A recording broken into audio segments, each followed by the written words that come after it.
Good evening, model railroaders, and welcome back to the Second Section podcast, where it's just regular people talking about model railroading. I'm your host, Andy Dorsch, and joining me tonight is my co-host, Mike Ostertag, and Henry. Mike, how's it going? It's going good. Hi, Henry. Henry, it's bedtime. Good night. Say good night, everyone. Good night. All right. Short for the moon. Get out. For the moon. All right, get out of here. All right. Anyways, so my son's the comic relief this evening, and back for a fifth, possibly sixth time on the show is Thomas Klimoski. Tom, how you doing this evening? I'm doing good. Henry seems to be doing really good. Yeah, shirts off, optional tonight for him, so he's running around in his undies. But yeah, he's off the bed. So, but yeah, welcome back, Tom. And we're gonna do a Tom Andy, and it's what's his name? There you go, Tom Klimzak with the comment there right off the bat. So, okay, now that we've settled in here, Tom, we have you back on the show. We're going to be talking about track planning. Is that right? That's the plan. That is the plan. So, and yes, Paul Scott August says sixth time he gets the monogram smoking jacket. That's true. That is true. So, we'll have to make sure that we get the Five Timers Club jacket over to you. I know William Sampson's got one on the way, and we'll be sure to get you one as well. So, for those who've been living under a rock for the past 2 years or haven't tuned into our show prior to tonight, Tom, would you be so kind as to give us a bit of an introduction as to who you are and what it is that you do in the hobby of model railroading, and just kind of give everyone the nickel tour of Tom. All right. Well, I think most people already know, but I'm Thomas Klimoski. Okay. Right now, I'm modeling the Georgia Northeastern, which is a short line up here in Northeast Georgia. I have a YouTube channel. I have a website. If you just type in my name, thomasklimosky.com, you can see all about my layout and blogs and all that other stuff. Lately, I've been kind of on a kick of featuring other modelers' layouts and stuff. So go on there and check that out. Also wrote a book for Kalmbach. It's called, oh, there he goes. He's pulling up my website there. Yep. Pulling up the website here. And there it is, Building the Right Size Layout, which was a major project that I did. They said, oh, it's easy. It's just like writing articles. Not so much. It's a lot more work. But the book came about as people started asking me questions about how did I do this? How did I do that? And I said, it really should be written down somewhere. So yeah, that's what I did. I wrote it down. And the book covers a lot of different things. What we're going to be talking about tonight is actually a couple of things that come from the first couple of chapters of the book. So if you have the book, you may have seen some of these pictures that I'm going to show you tonight. And a little bit later, maybe we'll see. If you're lucky, you might win a copy of the book. So we're gonna be giving away a copy of your book tonight on the show. Yes. And I'll sign it and send it off once the drawing really is done. Cool.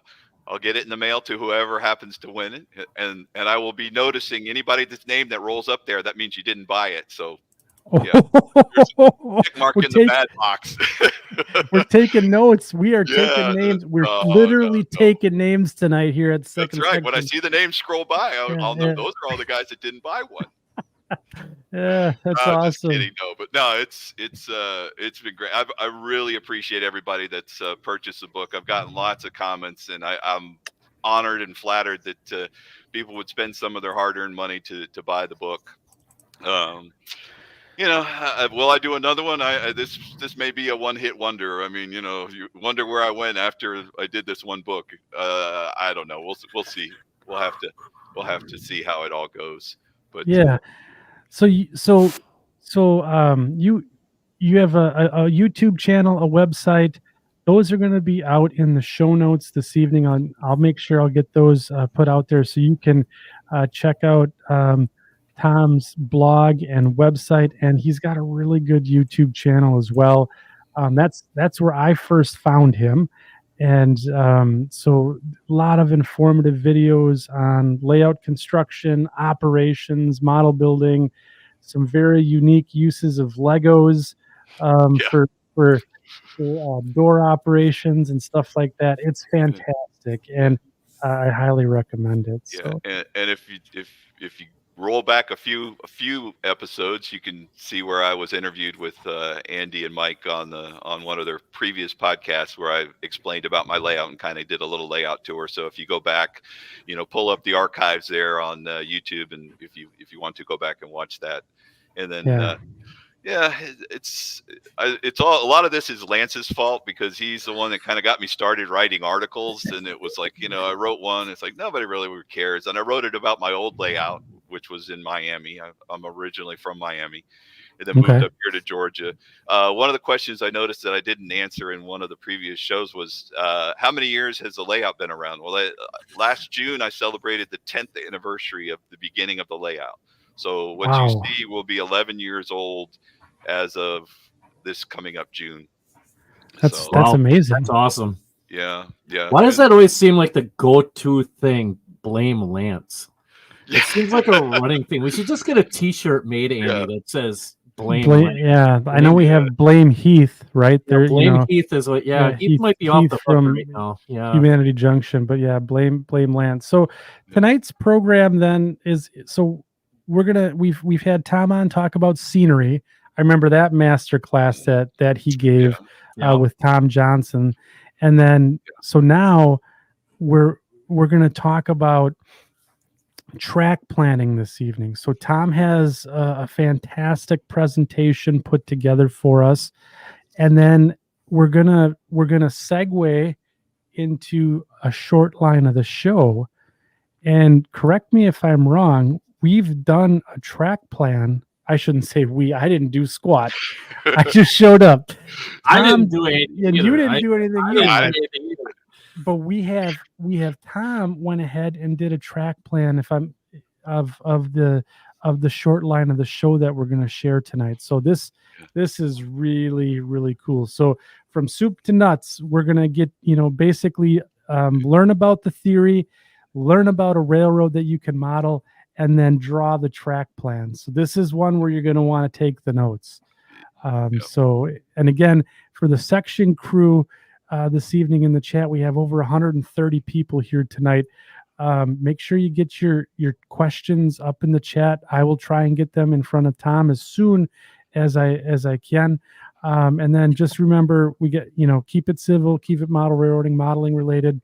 We don't want to have the moderators kick you out of the chat tonight because it's going to be a super awesome show.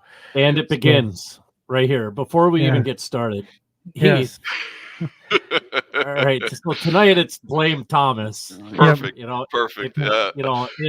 And somehow that seems to be a running theme with whenever you're on the show is everybody seems, well, great. Now I got to go and do this. It's like, So exactly. which thank you for that, by the way. I mean, it's all in good fun and everything else like that. But, it's all about trying to make everybody better and trying to think about things a little like you might not think about them, right? Yeah. And a little disclaimer before we start: the opinions expressed are mine. They in no way represent Andy or Mike's opinions on track planning. So we'll just kind of leave it at that. And please direct all hate mail to Ray at Around the Layout Podcast. Ray at Around the Layout Podcast. And Thomas Split Rock over at the Crossing Gate Podcast. Thomas. Yeah, and then all the good stuff, bring that to the second section, and Tom Klimoski, all the bad stuff. You know what? Ray's been getting a lot of flack. We're going to send it over to Split Rock and those guys over there. So, okay. So let's, Tom, if you want to take over the control stand here from us, and I will get this up on screen. And hopefully you all can see that real nice. All right, this looks really good. Okay. I have you up. Go ahead, So Tom. we're good. We're good. One Okay. thing also, Andy, is as I'm doing this presentation, I don't see if you post the comments. So just make sure you stop me or interrupt me as many times as you need to get some questions in before I zip past it. So we Yeah, want I to will do. get through this really quick so we can get on to the good part, which is the short line of the show. Oh, this is going to be the good part. No. I don't know. This is a jam pack.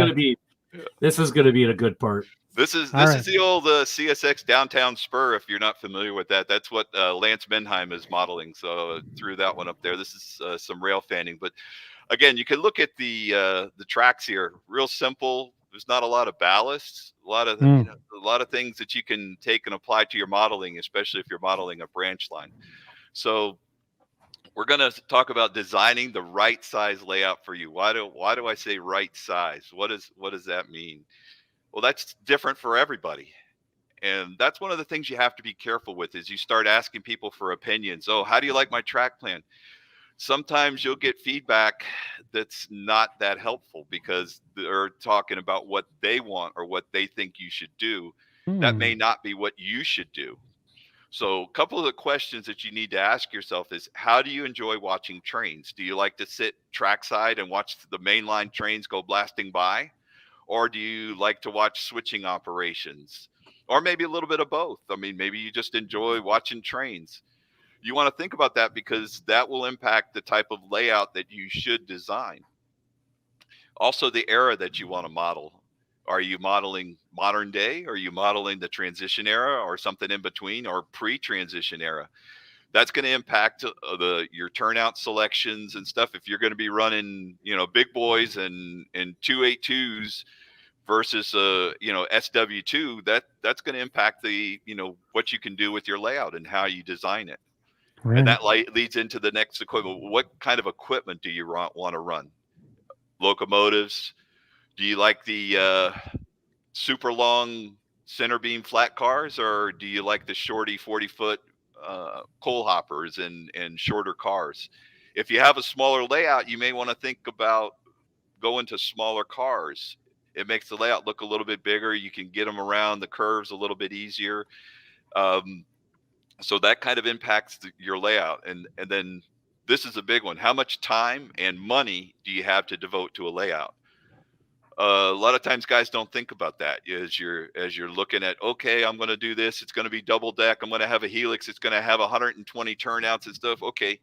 120 turnouts at how much are they now? 20 something, $30? Yeah, they range between 25 and $30. Yeah.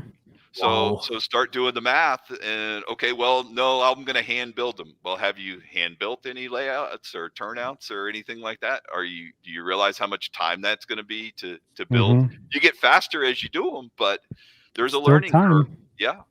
You're supposed to get faster as you hand lay stuff.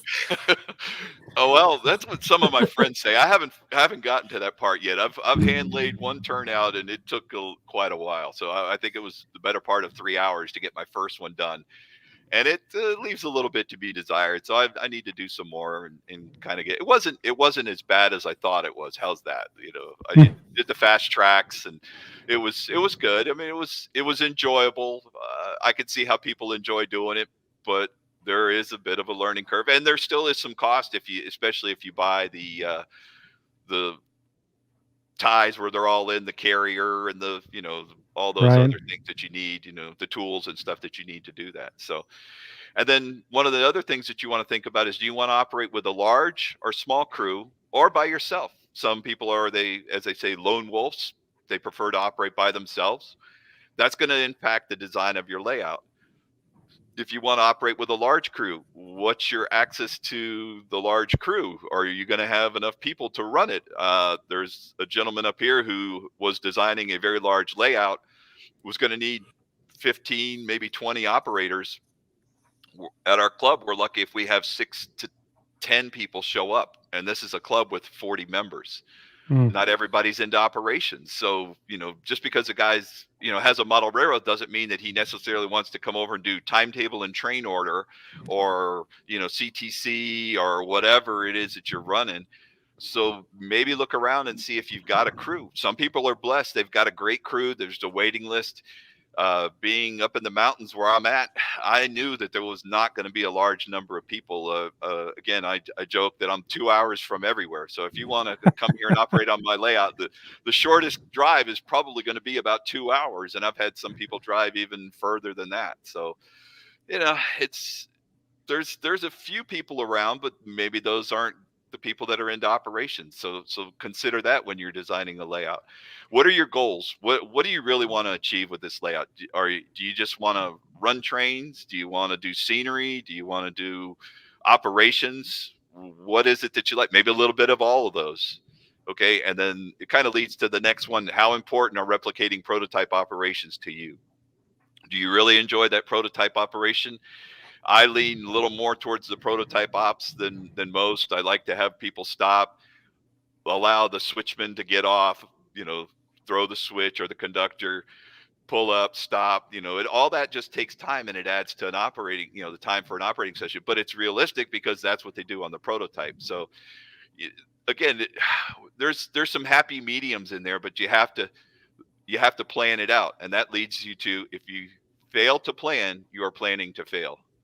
And this is supposedly by Benjamin Franklin, although there's another thing that says he never really said that. So,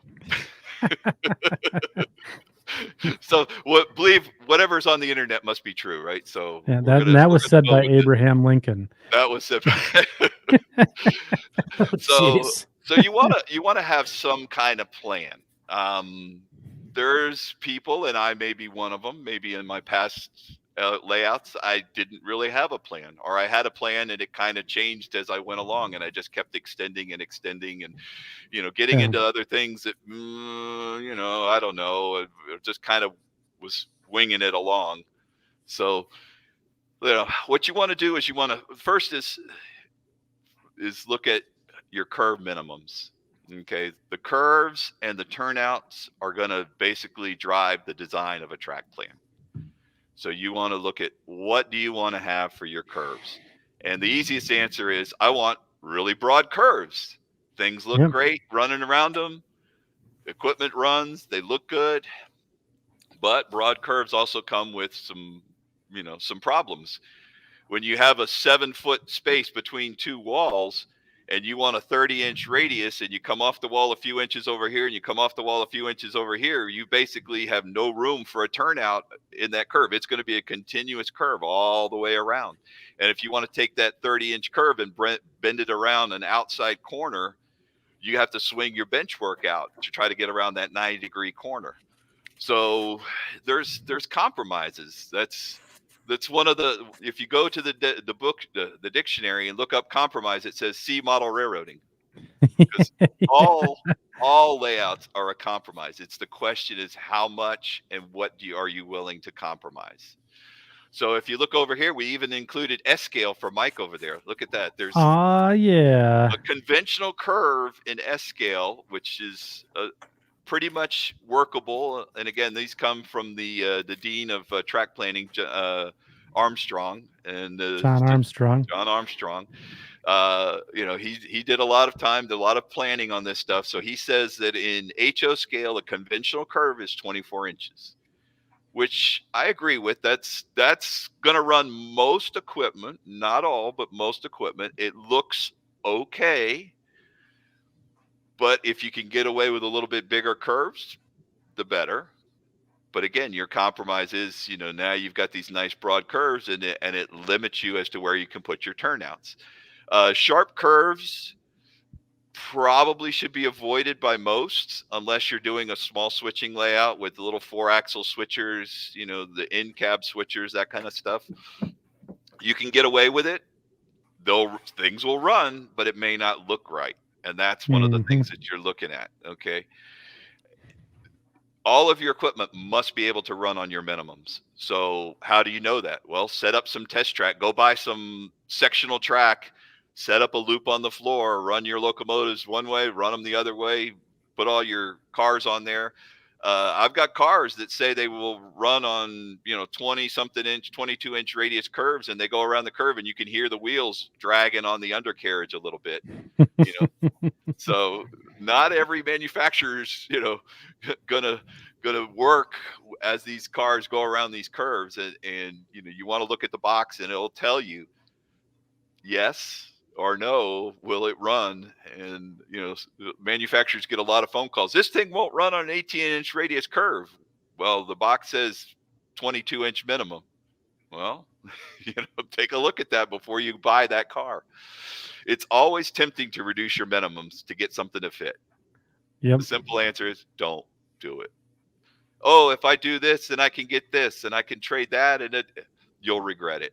You will regret it. So set your standards and stick to them as hard as that may be. So if you want to stay conventional on HO scale, we're going to say 24-inch radius, and then we're going to talk about turnouts here in a few minutes.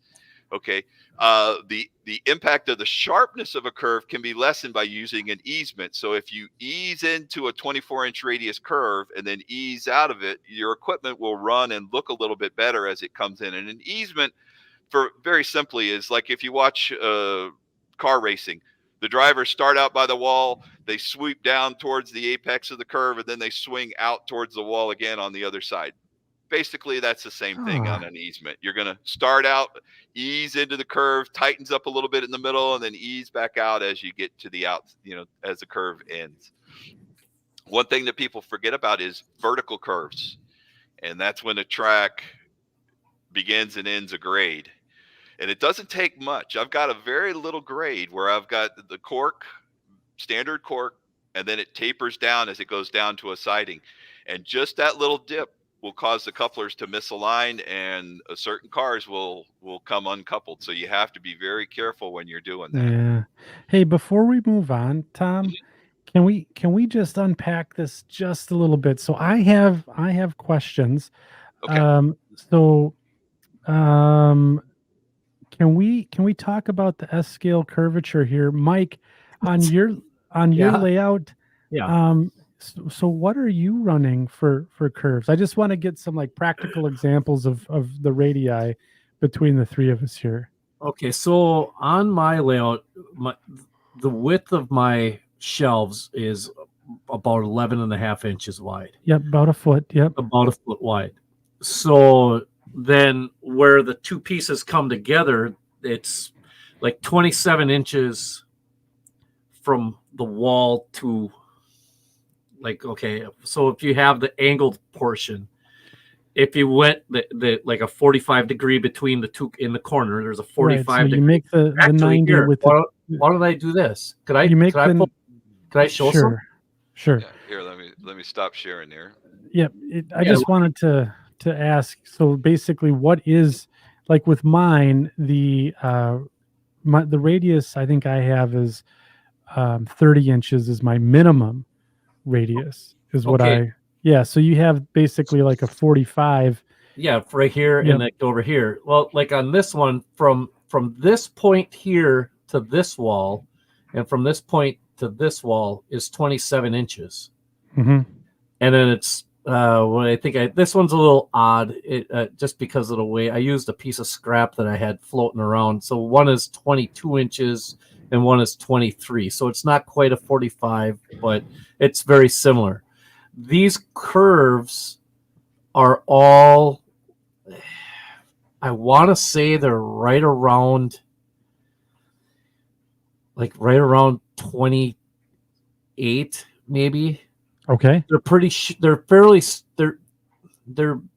as broad as I can possibly get with having a shelf this narrow. Okay. So yeah, it's so if we go back to Tom's slide, then so he had, what was it, 41 inches was for a broad curve, and it was what was in the middle, like 32 and then when I drew up that was Mike's track plan that I drew up for him, and that that was a Tom Klimoski special there. Nice. So I was ballparking it, and I used a 32-inch radius, so I didn't know exactly what Mike had. So Yeah, it's a little narrower than that, but a little sharper than that. But I mean, it's that works. I mean, it's good. You know, it might even be that. To be perfectly honest with you, I did one of these numbers. I need to put a curve here. Okay, that looks kind of good. And I actually took a piece of flex track and I laid down the piece of flex track and I ran a car over it to see if the wheels would bind. If the wheels didn't bind, that's what I started figuring out my curve with. Yeah. And then when I put it down, I'm like, oh, that looks too sharp. And I started, because it's a flex track, I could adjust it. And then I just did it. I never really went and said, oh, I'm putting a 30-inch curve here. You know, I kind of eyeballed it, so to speak, I guess is the best way to put it. Yeah. So, and so we do have, and we have our first, I guess we'll call it question from Chris Holschbach. He's asking, so how do we do vertical easements main to siding with reliable coupling? You know, since we talked about the vertical curves, right? Yes. Real simple. Again, I go for simple. The easiest way to do it is take your turnout that you have on your main line, which is on the cork, and now you're going to lay your siding, because most people normally lay the main lines first and then they put in their siding. So you get your turnout in there, connect your track, and then just allow it to take its own grade. Don't push it down. Don't force it.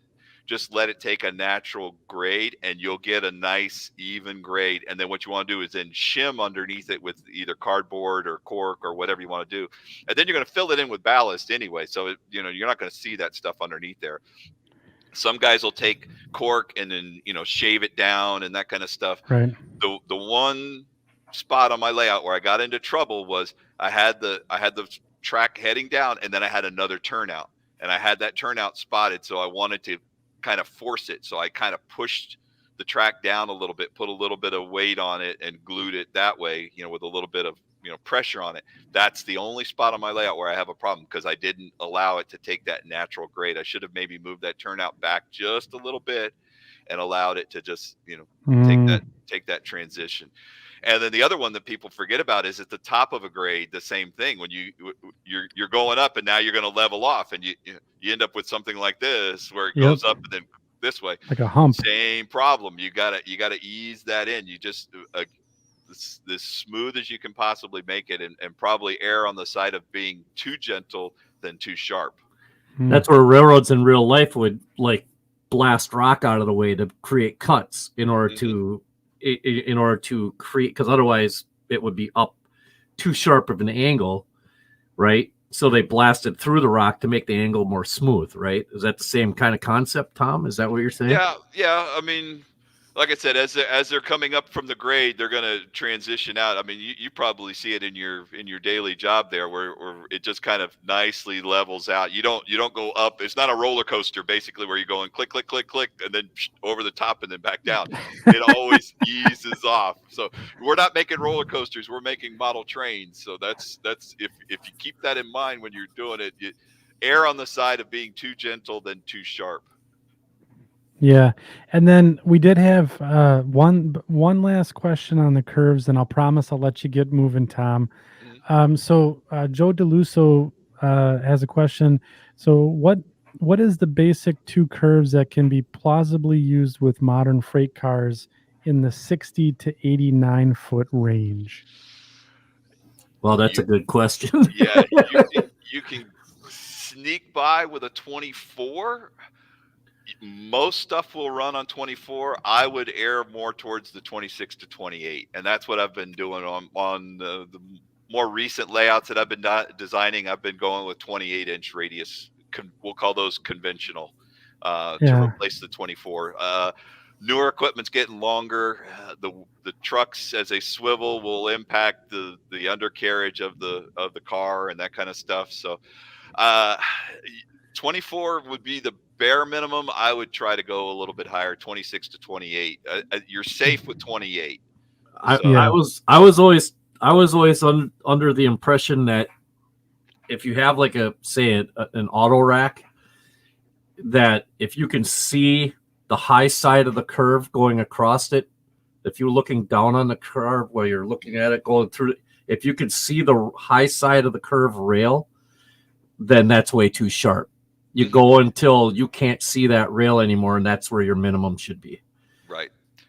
And we're going to talk about that here on this next slide. There we the next go. question is, how do you view your curves? So Yeah. if you're viewing them from the inside, they can be a little bit sharper because, like on the picture on the left there, that's my 24-inch radius curve on my layout, and you got the 2 box cars. You can see how they're pinched together on the viewing side, but on the far side that's towards the wall, you don't see that big gap opening up. Versus at our club layout over here on the end, this is I think a 28-inch radius, maybe a 30 radius here. It's an outside curve. You're viewing it from the outside. So that one, you want to make it a little bit wider and larger radius. So my layout, fortunately, all my curves are viewed from the inside. So that was one of the considerations. Plus my room is relatively small. So 24-inch radius gave me what I was looking for. I could have gotten 28s in there, but I would have lost a few things and a few trade-offs. So, yeah. All right, let's talk about turnouts now. This is the next big topic here. Okay, the number of a turnout is determined by the angle of the frog, and there's a whole bunch of stuff behind that. And professional railroaders could spend hours just talking about radius, turnouts and closure radius and all that other stuff. One of the things from that chart on the side over there, again, back to John Armstrong's track planning, he calls it the radius of closure. And what is that? That is the sharpest point in a turnout. A turnout is not consistent all the way through. So if you look at that, what he's looking at is, in this scale, let's take HO scale. You use a number 4 turnout. At one point in that turnout, you're actually looking at a 15-inch radius curve.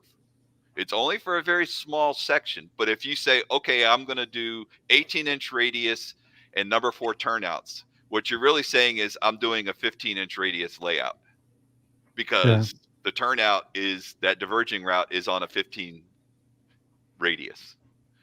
So what you got to do is make sure that your turnouts match up with what your minimums are. So what kind of hits the sweet spot is that number 5 turnout. If you're looking at HO scale, that's a 26-inch radius of closure. And if you go to a number 6, look at that. That's a 43. That's well within most people's minimums of the radius. So that's why number 6s are so popular. And again, that's my favorite turnout, if you will, for track planning, is using number 6. Number 6s, bulletproof.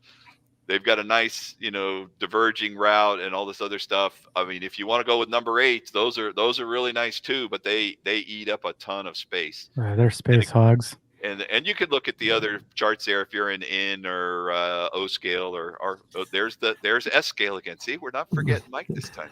Hey, another thing to remember too on this. Another thing to remember is, and this is, I don't know that a lot of people actually know this. That might be me having 31 years working on the railroad, just assuming people don't know this, but there are no curved frogs. There is no such thing as a curved frog. The frog on a turnout is 100% straight rail on each side. It is not curved at all. So when you're looking at a turnout, that's why those guardrails are there, is to help guide that set of wheels through that straight section of the turnout. So you actually hit the points, you start going from tangent rail over into the turnout section. You start going through that, you're in a curve, then you straighten out, and then you actually, it's like a mini S curve. Then you actually go and start going the opposite direction. And those guardrails are there to help guide that through that straight section, because otherwise the wheels are going to want to continue to go like straight. Right. And that's why they jump. That's why you jump a frog. So that has the longer that frog is, the smoother that transition between those. It's just like think of a turnout also like I said, like an S curve. If you have a super sharp S curve, you're going to stringline that train. If you have a nice long flowing S curve, now you have no issues whatsoever. You know what I mean? Yeah, and this is an experiment that you can try the next time you are building a hand laid turnout. And I've done this. Try and run it without guardrails and see what happens. Mike is not full of beans on this. This is you can try this at home. And I've had hours of fun playing without guardrails on my turnouts. No, you can do it. It can be done.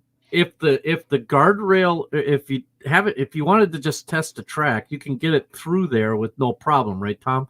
I mean, it'll go through a switch without the guardrails on it. But the guardrails are absolutely key. Now, in real life, there's one thing that I'm itching to try to emulate, and that is a self-guarded frog. In the model world, I don't know that they have those. And if you're out and about rail fanning and stuff like that, and all of a sudden, oh well, you know what? Ostertag was sitting there talking about this on the Tom Klimoski episode where he says you got to have the guardrail. Well, look at this. Here's a real life switch with no guardrails on it. That's right. Probably because if you look at the frog has an outer edge that's built up, and that is actually the guardrail. It's called a self-guarded frog.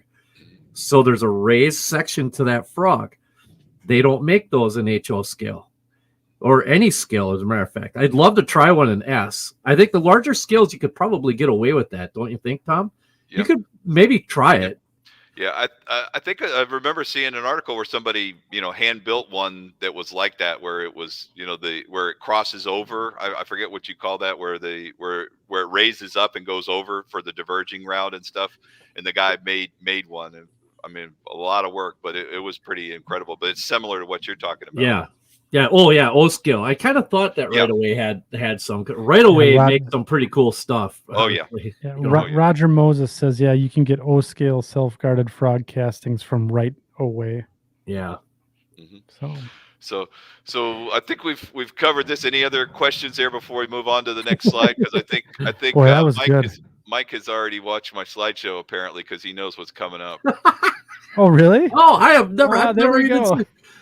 So let's look at this here. There's your number 6 turnout. There's your 18-inch radius curve. And if you take that 18-inch radius curve and set it right over the top of the number 4, it's pretty darn close.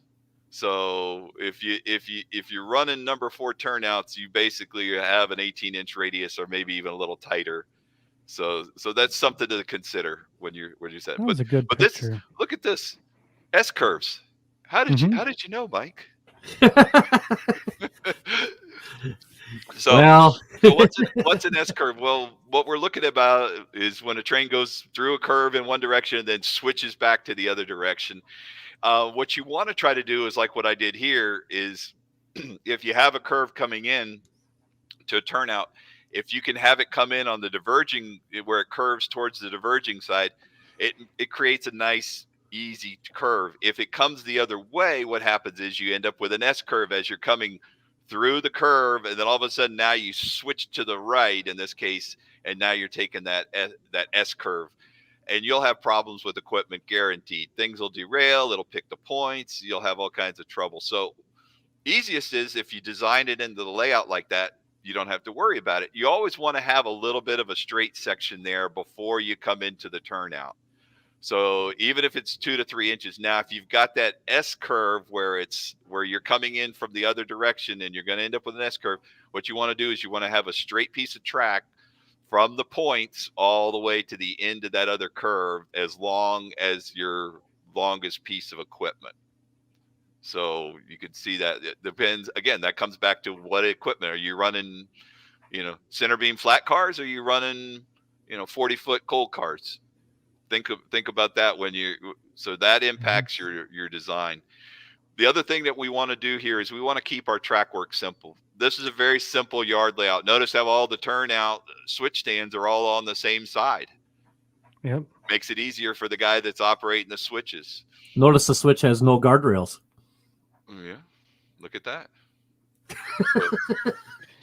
So Eagle again, eye this is not a Osterberg. high speed. This is not a high speed main line, right? No. That's Okay. pretty good yard trackage, though. Actually, Yeah. There's a little bit of humps and bumps and wiggles and waggles there, but for the most part, not too bad. So what you want to do is look to the prototype. Try to look at what they do. How does the prototype do this? And some switching areas will have all the turnouts face in the same direction because the dreaded runaround move. You guys love runaround moves, right, Mike? do them about 4 times every day. Oh yeah, you love it every time, right?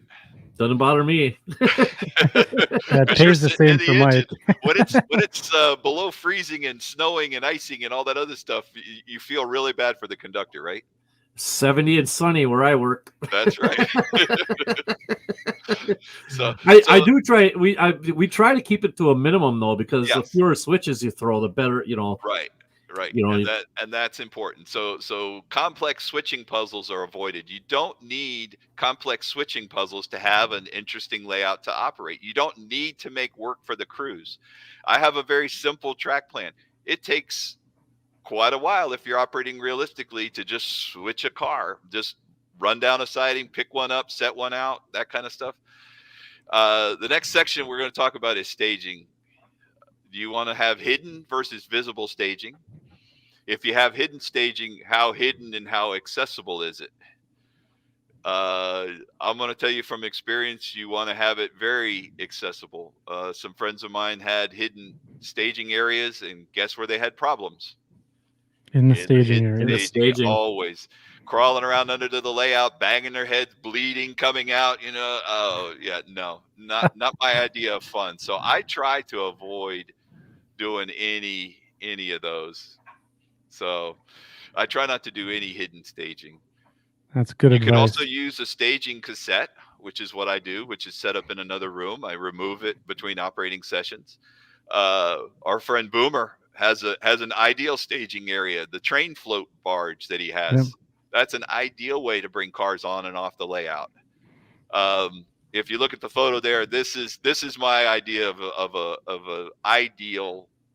You couldn't get any better if you tried staging yard. I mean, this is in a separate room. This is Mike Armstrong's Rock Island layout.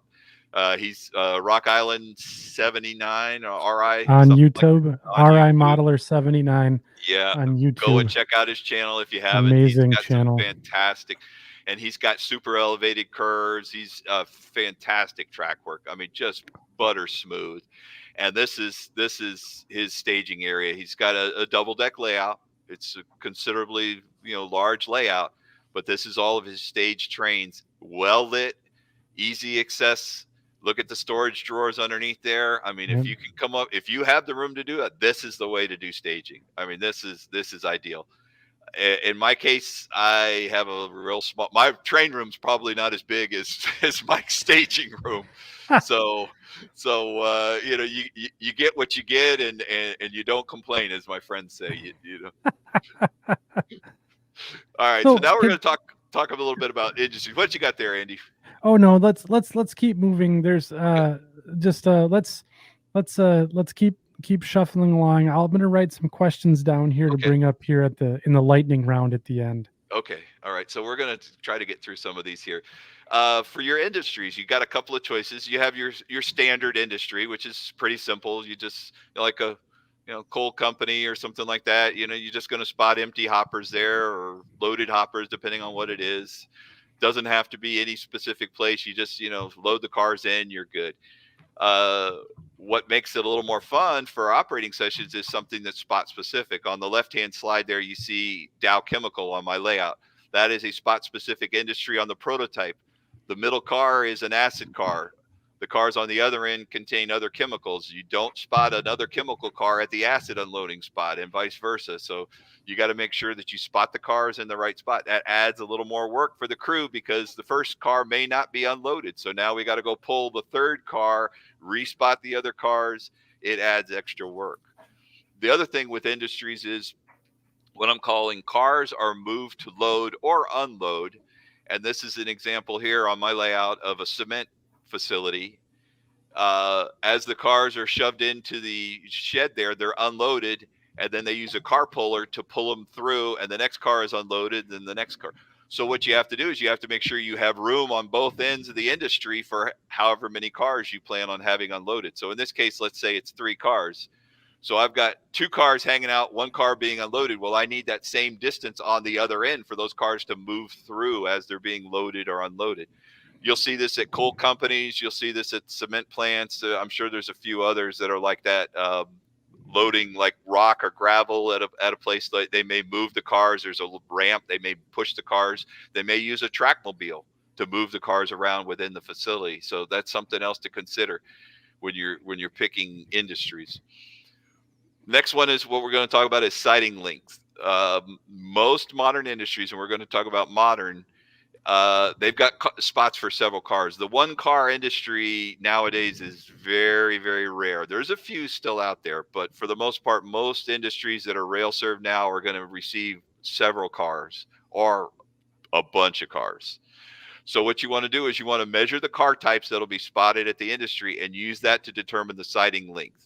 And then add a half a car length for some headroom, because it doesn't do you any good if you're 1 inch too short and that car is hanging out, then you just lost a car length. So I have an example of that on my layout where I didn't follow my own advice, and it was down in the lumber facility over there, and I put my center beams in there, and I measured them up and everything else. I put the fence in, and I forgot that I was using shorter center beams. And when I put the 79-foot center beam in there, I was about a ½ inch too long to close the gate. So make sure you have your cars in hand when you're deciding where that fence is going to go and the gate's going to close or Yes. whatever. You know, passing sidings and runaround tracks, make sure they accommodate the average number of cars in your consist. I do 6 cars typically on my north local. So that passing track that you see there in the photo, it's nice to have spots to be able to get 6 cars in there. You might even have to scrunch them up a little bit to get past them. If you're overhanging by a couple of cars, it just adds to the aggravation, takes some of the fun out of it. Although it is prototypical, because sometimes you have to do that. Edit versus compress. The first one up here, not everything you want will fit on your layout. So disappointing. And what is that? What is that, Mike? Where am I showing you? That would be the world famous switchback that has been talked about on this show for so long that I am personally going to go down to Tom's layout and I'm going to put it in myself one of these days before things. I am So this is a bit of an inside joke here. This is the marble quarry, right? Yep. Yeah, Tom? this is the switchback on my layout. I did not have room to fit this in. I thought of every possible way that I could do it, but the trade-off would have been I would have lost something else that I wanted and placed a higher value on. The switchback here is a roller coaster. It's about a 4.5% grade. They can accommodate a locomotive and 3 cars. They run down, they bump up against the rock at the one end. The engineer kind of holds a little throttle on there. They throw the switch. The conductor jumps on, as you see here, and now he's ready to take the roller coaster ride down the switchback at that 4% grade with all these discarded marble blocks and this funky track.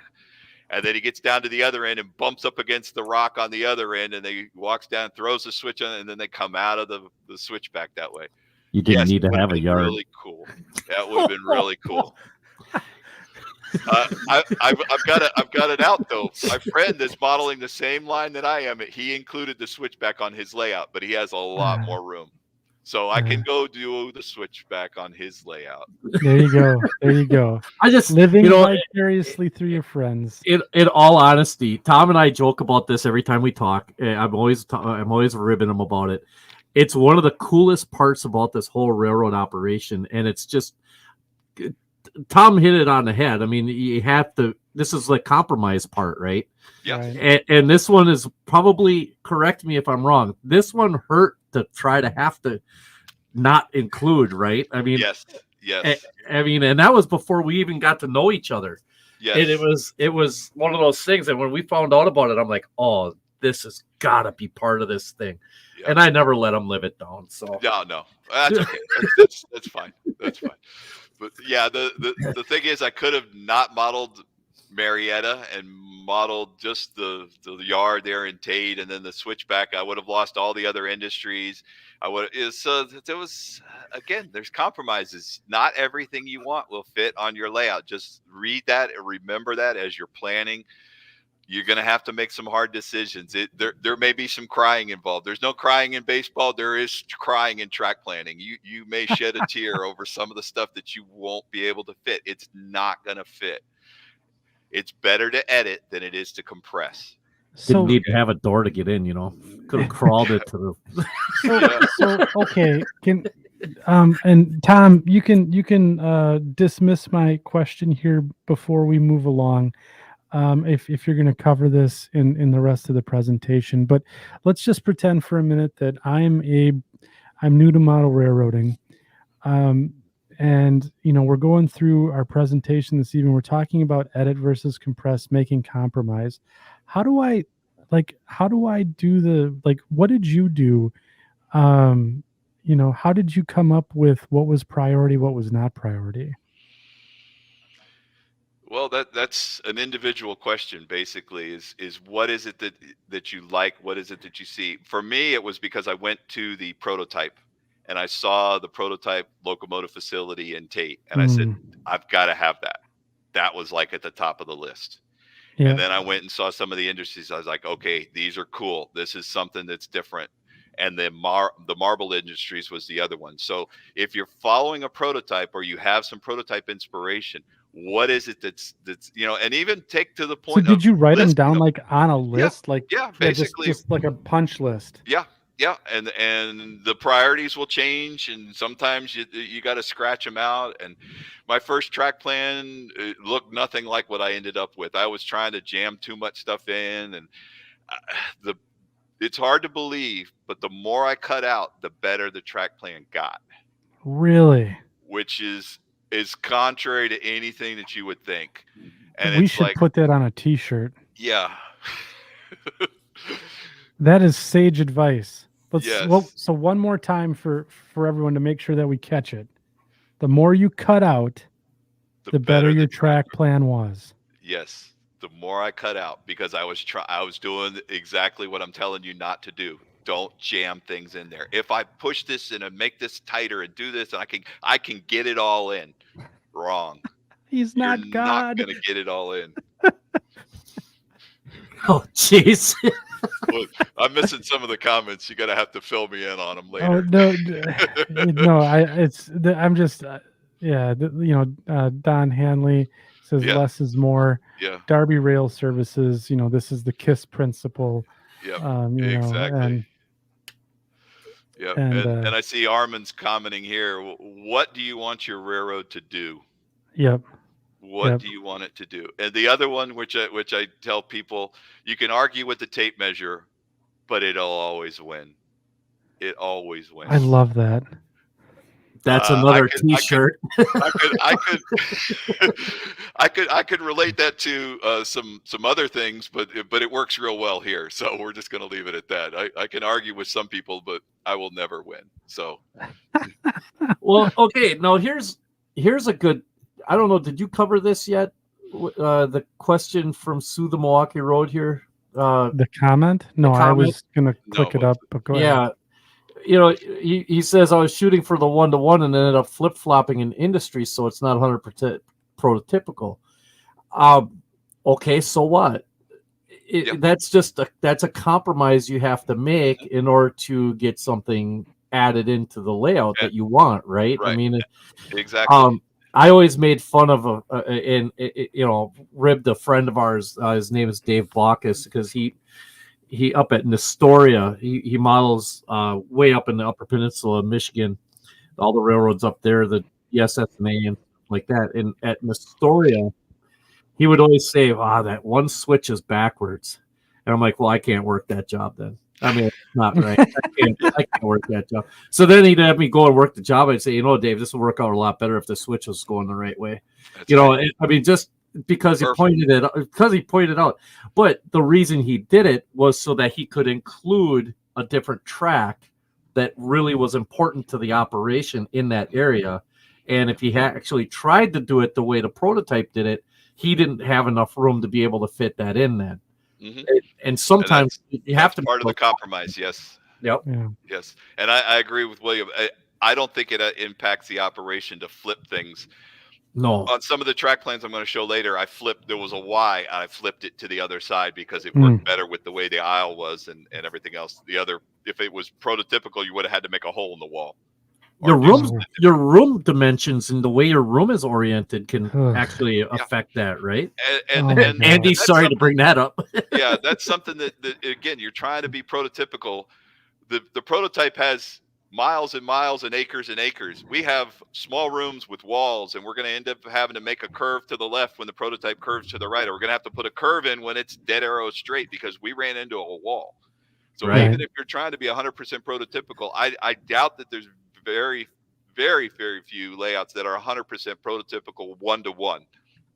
You're going to compress some of the track, the distances, some of the other things. As soon as you do that, you're not 100% prototypical. As simple as that.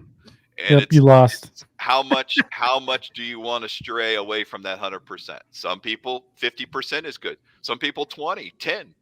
Some people freelance perfectly fine. Nothing wrong. If that's what you want to do, that's why you need to build the layout that's right for you, not what's right for somebody else. Because I've seen some layouts I would never build, don't really care for them, but the owner loves them. Yeah. He's enjoying trains. It's what he enjoys. Great. That's the most important thing. And then last on this slide is leave some negative space. And we've talked about that, which is just some open areas. Don't try to jam some stuff in. Here's the next section, which is layout design elements. How do you copy? And I think William's question kind of leads into this is, what do you see there? You see the prototype on the left. You see my model of it on the right. Is it 100% prototypical? No. But if you look at it, it looks right because it's taken from the same angle. You have the very distinct sand tower, which I scratch built.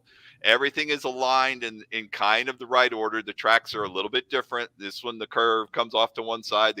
Here's a right-hand switch. I used a left-hand switch, to get into the engine facility. Yeah. But that's a layout design element. And this is from Tony Custer, which he talks about. It's something that you want to model as accurately as you can to capture the look and feel of the prototype. One of the things that you don't notice on my layout is the facility on the left, the doors open to the south. On my layout, the doors open to the north. But when you view it from the aisle, and then when you view the prototype, you view it from the road. So it looks right. In your mind, it's the same. But the reality is it's actually flipped. Actually, you have the right turnout there, don't you? Well, it's just a little different angle. Yeah, there's slight angle differences and stuff, and things were compressed a little bit. I mean, but you get the general idea, right? And so people that come to the layout, you're not going to have, I've got that picture of that thing on my phone, and look, Tom, the building's not quite as tall, and there's a door between the two overhead doors, and they look at it because the right color, it's set up the right way. Everything kind of captures the look of the prototype, even though it may not be 100% correct. Function over beauty, right? Well, I think it's more of the way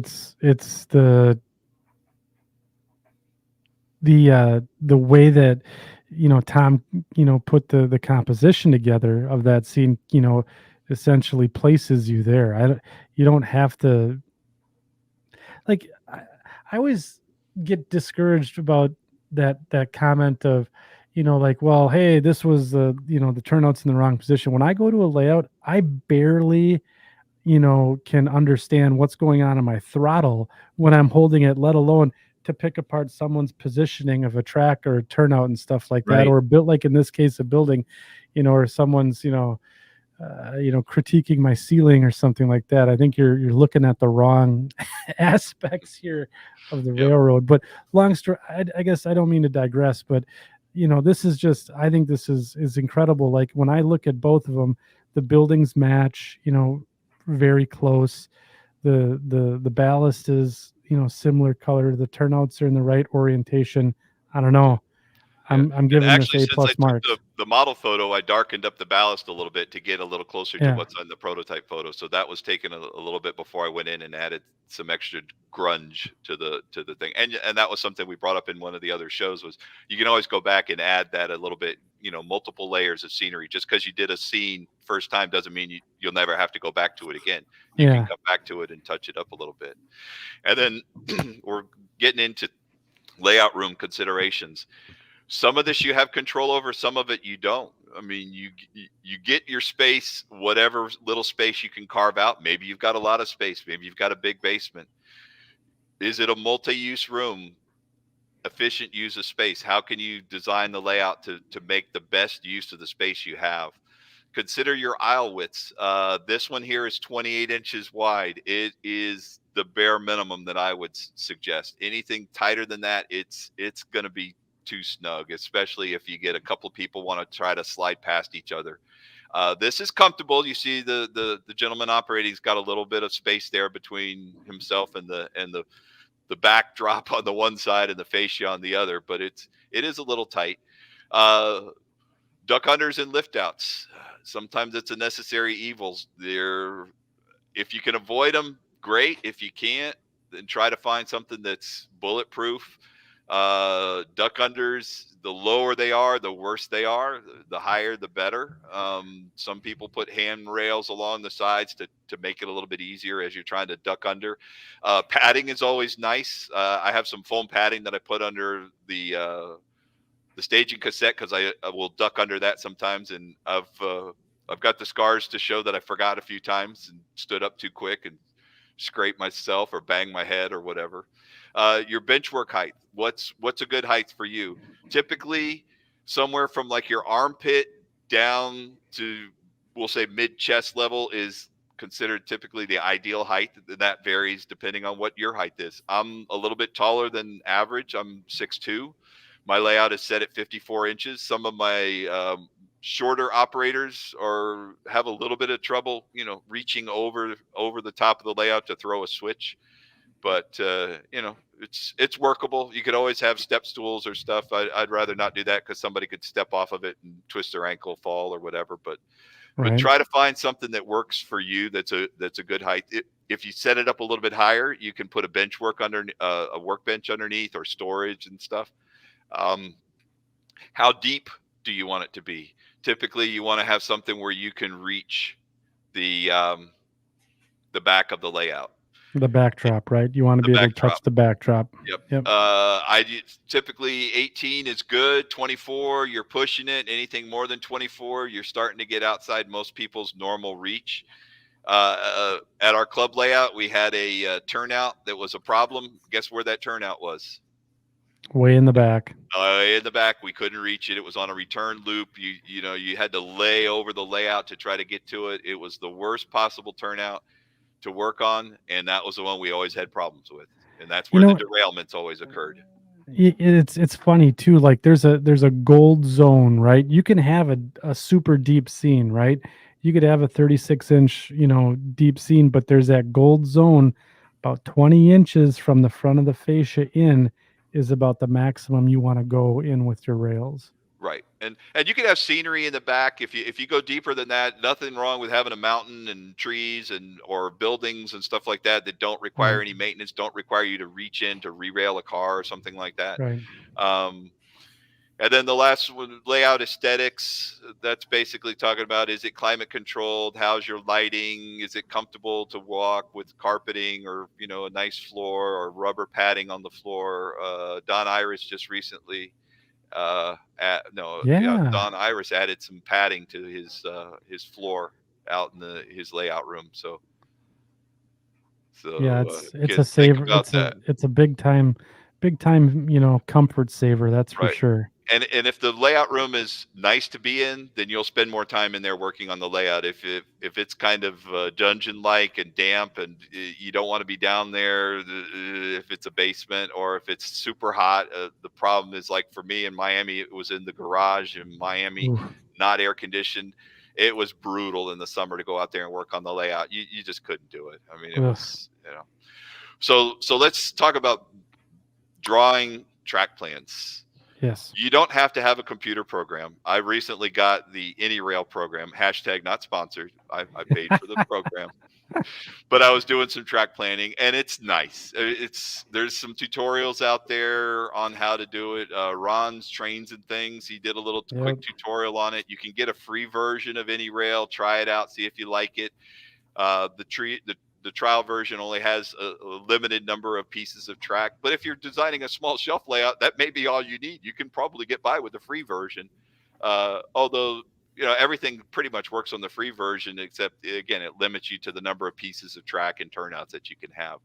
So the nice thing with the computer program is it won't allow you to cheat, because if you look at my freehand drawing on the left, that's how most people draw their track plans.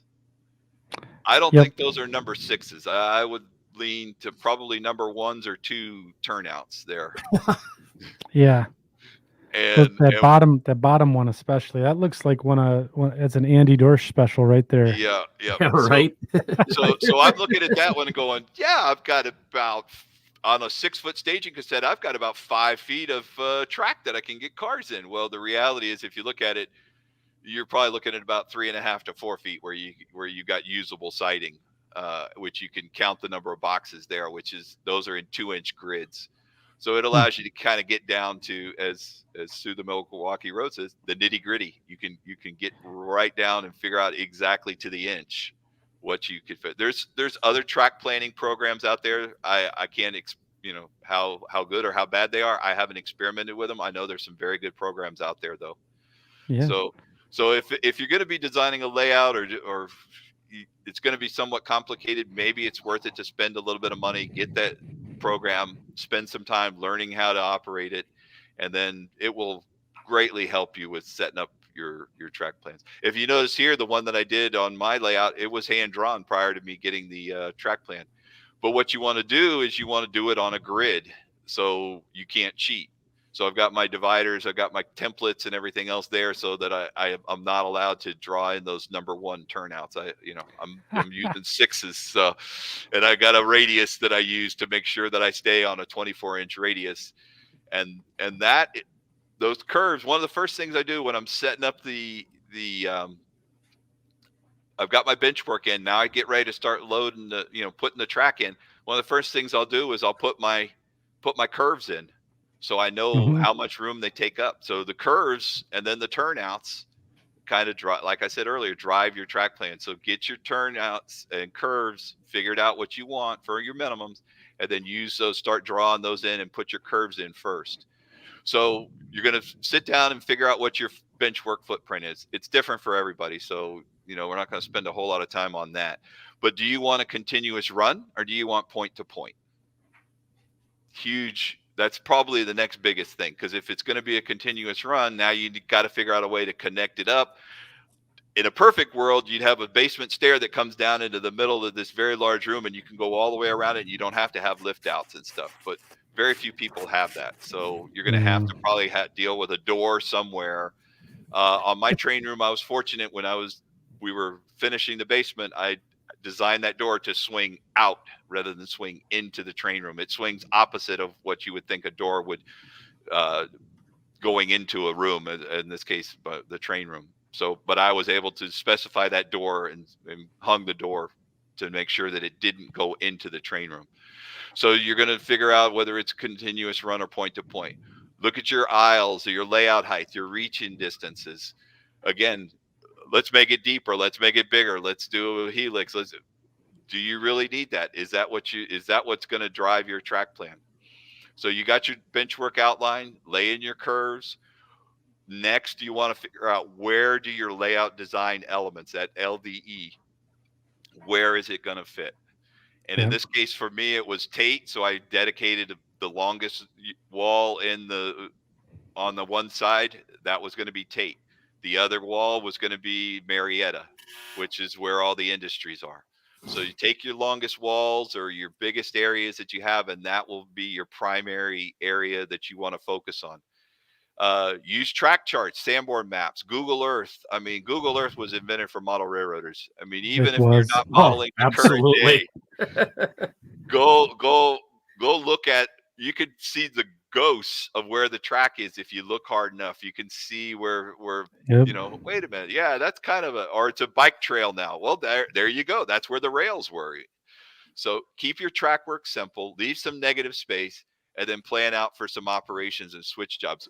That's probably that last point is something that people don't think about when you're designing a layout. How am I going to operate this thing?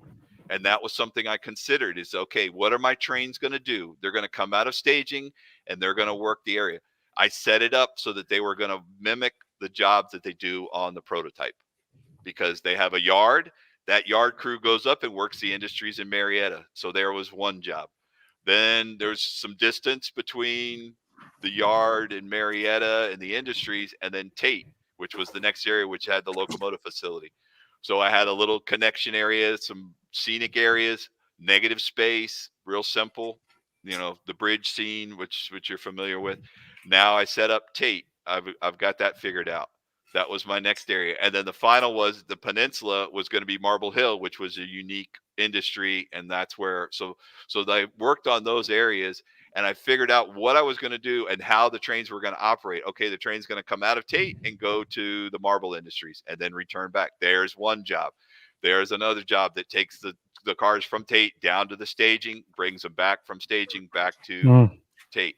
So think about how the trains are going to operate if you're into operations. If you're designing a layout for rail fanning, you may just want to have a nice staging area and this nice open running, don't get real complicated, a couple of passing sidings. There you go. Just because it's large doesn't mean it has to be complicated. Another t-shirt. Number of turnouts determine the complexity of a track plan. Yeah. You could have a huge layout and only have 3 turnouts. You've got a real simple layout. You could have a small layout and you could have 50 turnouts. You're going to have higher maintenance and a lot more problems. That was one of the things I tried to do with my layout. It was to keep it, because I wanted the more narrow shelf. I knew I wasn't going to be able to have a lot of turnouts on it. So I was trying to figure out how I could do that and operate and still have some of the design elements that I wanted. Yep. And that's a slippery slope onto itself, because now you go back to 4 slides ago to the switchback when we were talking about not getting everything in that you want to have in. And a little later, if I show my thing again, that's one of the reasons why I cut out that one track where it says there's a piece of I took a switch out because I felt I didn't have enough length of run. I didn't have enough negative space for what between my areas, and I wanted more. And I just took I was cramming too much in, and like you say, I took something out, and my layout got better. Yeah. Right. You would never figure that. I kept taking stuff out, and I was like, I got better. Then I take out more. It's like, that even got better. This is wrong. This is completely wrong. That goes against everything that you ever think, right? Exactly. All right, so we're going to start with a test layout. I don't like, critiquing other people's work, so this is my design. I love this layout, by the way. Yeah. This is, I want it all, and I can get it all to fit on a 4x8 sheet of plywood. So there's some problems with this. Okay. The turntable in there is your Atlas standard turntable. That's, the hand crank or whatever. I got my water tower. I got my mining company. I got my, I got the fuel, got to have the fuel oil dealer and the freight terminal and all this other stuff. And I got a little bit of a yard. Benefit, you have a continuous run. So you can just let trains run in a circle. Number 4 turnouts and 18-inch radius. So what does that really mean? 15-inch radius, 16-inch radius, or whatever, because you've got number 4 turnouts. Of course, I didn't try to do some center beams and auto racks and that kind of stuff, but if you look at it, I guess you guys could probably start already naming some of the problems. One of the problems are, first of all, how do you get to the coal company? Well, you got to go through the yard, and then you got to switch back, and then you go down to the coal company. You got 3 tracks over there. Well, see, that you can work in a switchback in anything. I don't see how you couldn't do it. Yeah, well, you got enough room for an engine and 1 car. Well, let's say you got 5 cars over at the mining company. That means 5 times you got to run through the switchback. Now you're on the wrong side of it to get into the yard. This would just drive you crazy. If this was a prototype, the guys would just they would not be happy. The coal company, you can only spot 1 car under there at a time. There's no room to move the cars as they're loaded, so you got just enough room to get 1 car, maybe 2 under there, and then you got all the lead out there. Look at the other switchback again on the top, the fuel oil dealer. Well, if you got cars spotted at the fuel oil, now we got to go work the freight terminal. We got to move those cars out of the fuel oil dealer. Now the cars have got to be on the other end. I got to get my engine down there, and then I got to shove cars down. Well, I can only get my engine and 1 car in there. Well, I got 2 cars at the freight terminal and 1 at the team track. So again, 3 times in and out, in and out, in and out. It would just drive you bonkers. So let's see if we can do a little bit better. Let's see. Here's a little bit better. Still a 4x8 sheet of plywood. We put it in the middle of the room, which means you don't really have room for anything else. You got 2-foot aisles on the short sides, and you got 3-foot aisles on the long side. You could jam it up against the wall on the right-hand side, and then that gives you a little more room. But it has a continuous run. You could stage a train under the highway overpass, basically on that right-hand side of the loop. Come in, you've got a passing siding. You could set your cars out at the yard. You've got a spot for your engine. You've got some negative space there with the Merchants Row and the highway overpass and some green space and stuff. Then you work your way around, and now all the switching is on the other side, and you've got a backdrop that divides one side of the layout to the other. So you can't see one side from the other. So that kind of gives you a little more feeling of moving places. You've got a crossing, which is prototypical, but kind of rare to see that. That's an expensive piece of track work for doing some sidings, but they will use them if they have to, if they really just don't have any other option. You got a grain facility, which is a decent industry to model. One of the things that you think about on a grain facility, especially like a feed mill and stuff, sometimes they're required to have cars in certain orders. They're all covered hoppers, but one has soy, one has corn, one has this, one has that. They want 2 soy, 1 corn, 1 this, 1 that, in a certain order for their recipe as they're mixing the feed for the chickens or whatever. Right. So it can be a spot specific industry, because now those cars have to be blocked into a certain order when you're setting them out there at the industry. So you've got your freight terminal. So this is getting a little better, but again, it's not maybe the best use of space in a 10 by 12 room. So now what we're going to do is we're going to take that 4x8 sheet of plywood and we're going to rip it into 16-inch wide strips. And now we've got an L-shaped layout around 2 walls of our layout room. This is kind of along the William Sampson through the Milwaukee Road setup. We've got a yard up at the top. We've got a good amount of track length over there to switch. We've got a chemical facility at the top, which is a spot-specific industry, so you can get a bunch of tank cars over there to work. Now you got a cold storage warehouse. So again, that could maybe be spot-specific depending on the products that they're receiving. You do have a runaround track there. You've got a 28-inch radius curve, and these are number 6 turnouts. So we've gotten a little bit better. You've got a scrap yard, you've got plastics facility, and then you've got a grain facility. So you've got different car types.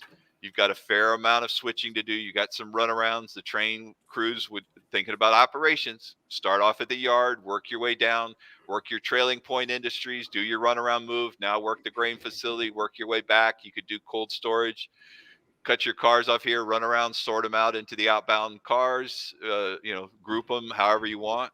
And there you go. And there's your a simple track plan, lots of operation, leaves the room open for other things like a desk or something like that.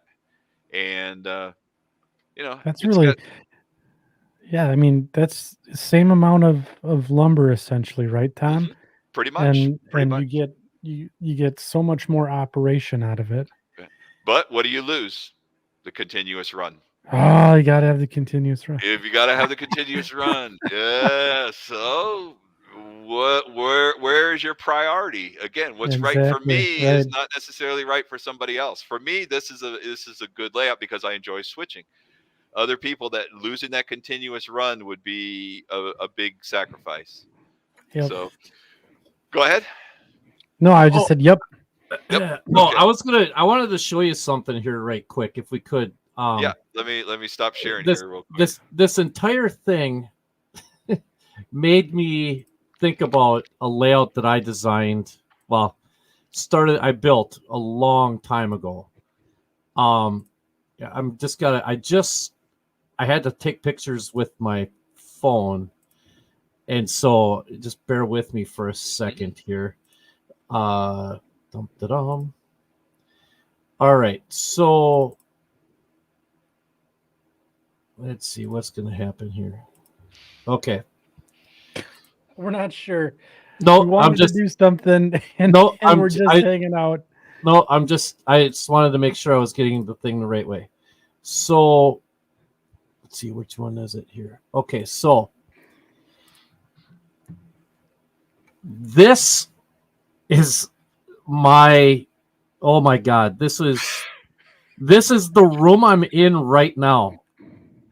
Okay, now this is the room I'm in as we speak. This is a 4x8 sheet of plywood that I created a 20-inch radius and 18-inch double track helix on. No lie. And at the time, I had no idea what design elements were. I had no idea about deck heights. I had no idea about any of that. So you could see my whole thing was I wanted that cement plant in the thing. So I had to have the deck height so I could get that building underneath. So that drove all of it, right?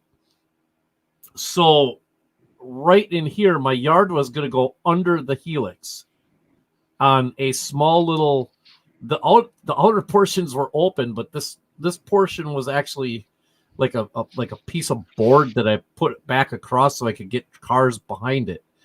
I could take 3 or 4 cars up the hill at a time because of the tightness and how steep the cars were. And you could see I was trying to get, like, I was going to put a warehouse here. There's a warehouse here, all this other stuff. I would love to go back and try to do this again. Why? Because with the knowledge that I have now, I think it would be interesting.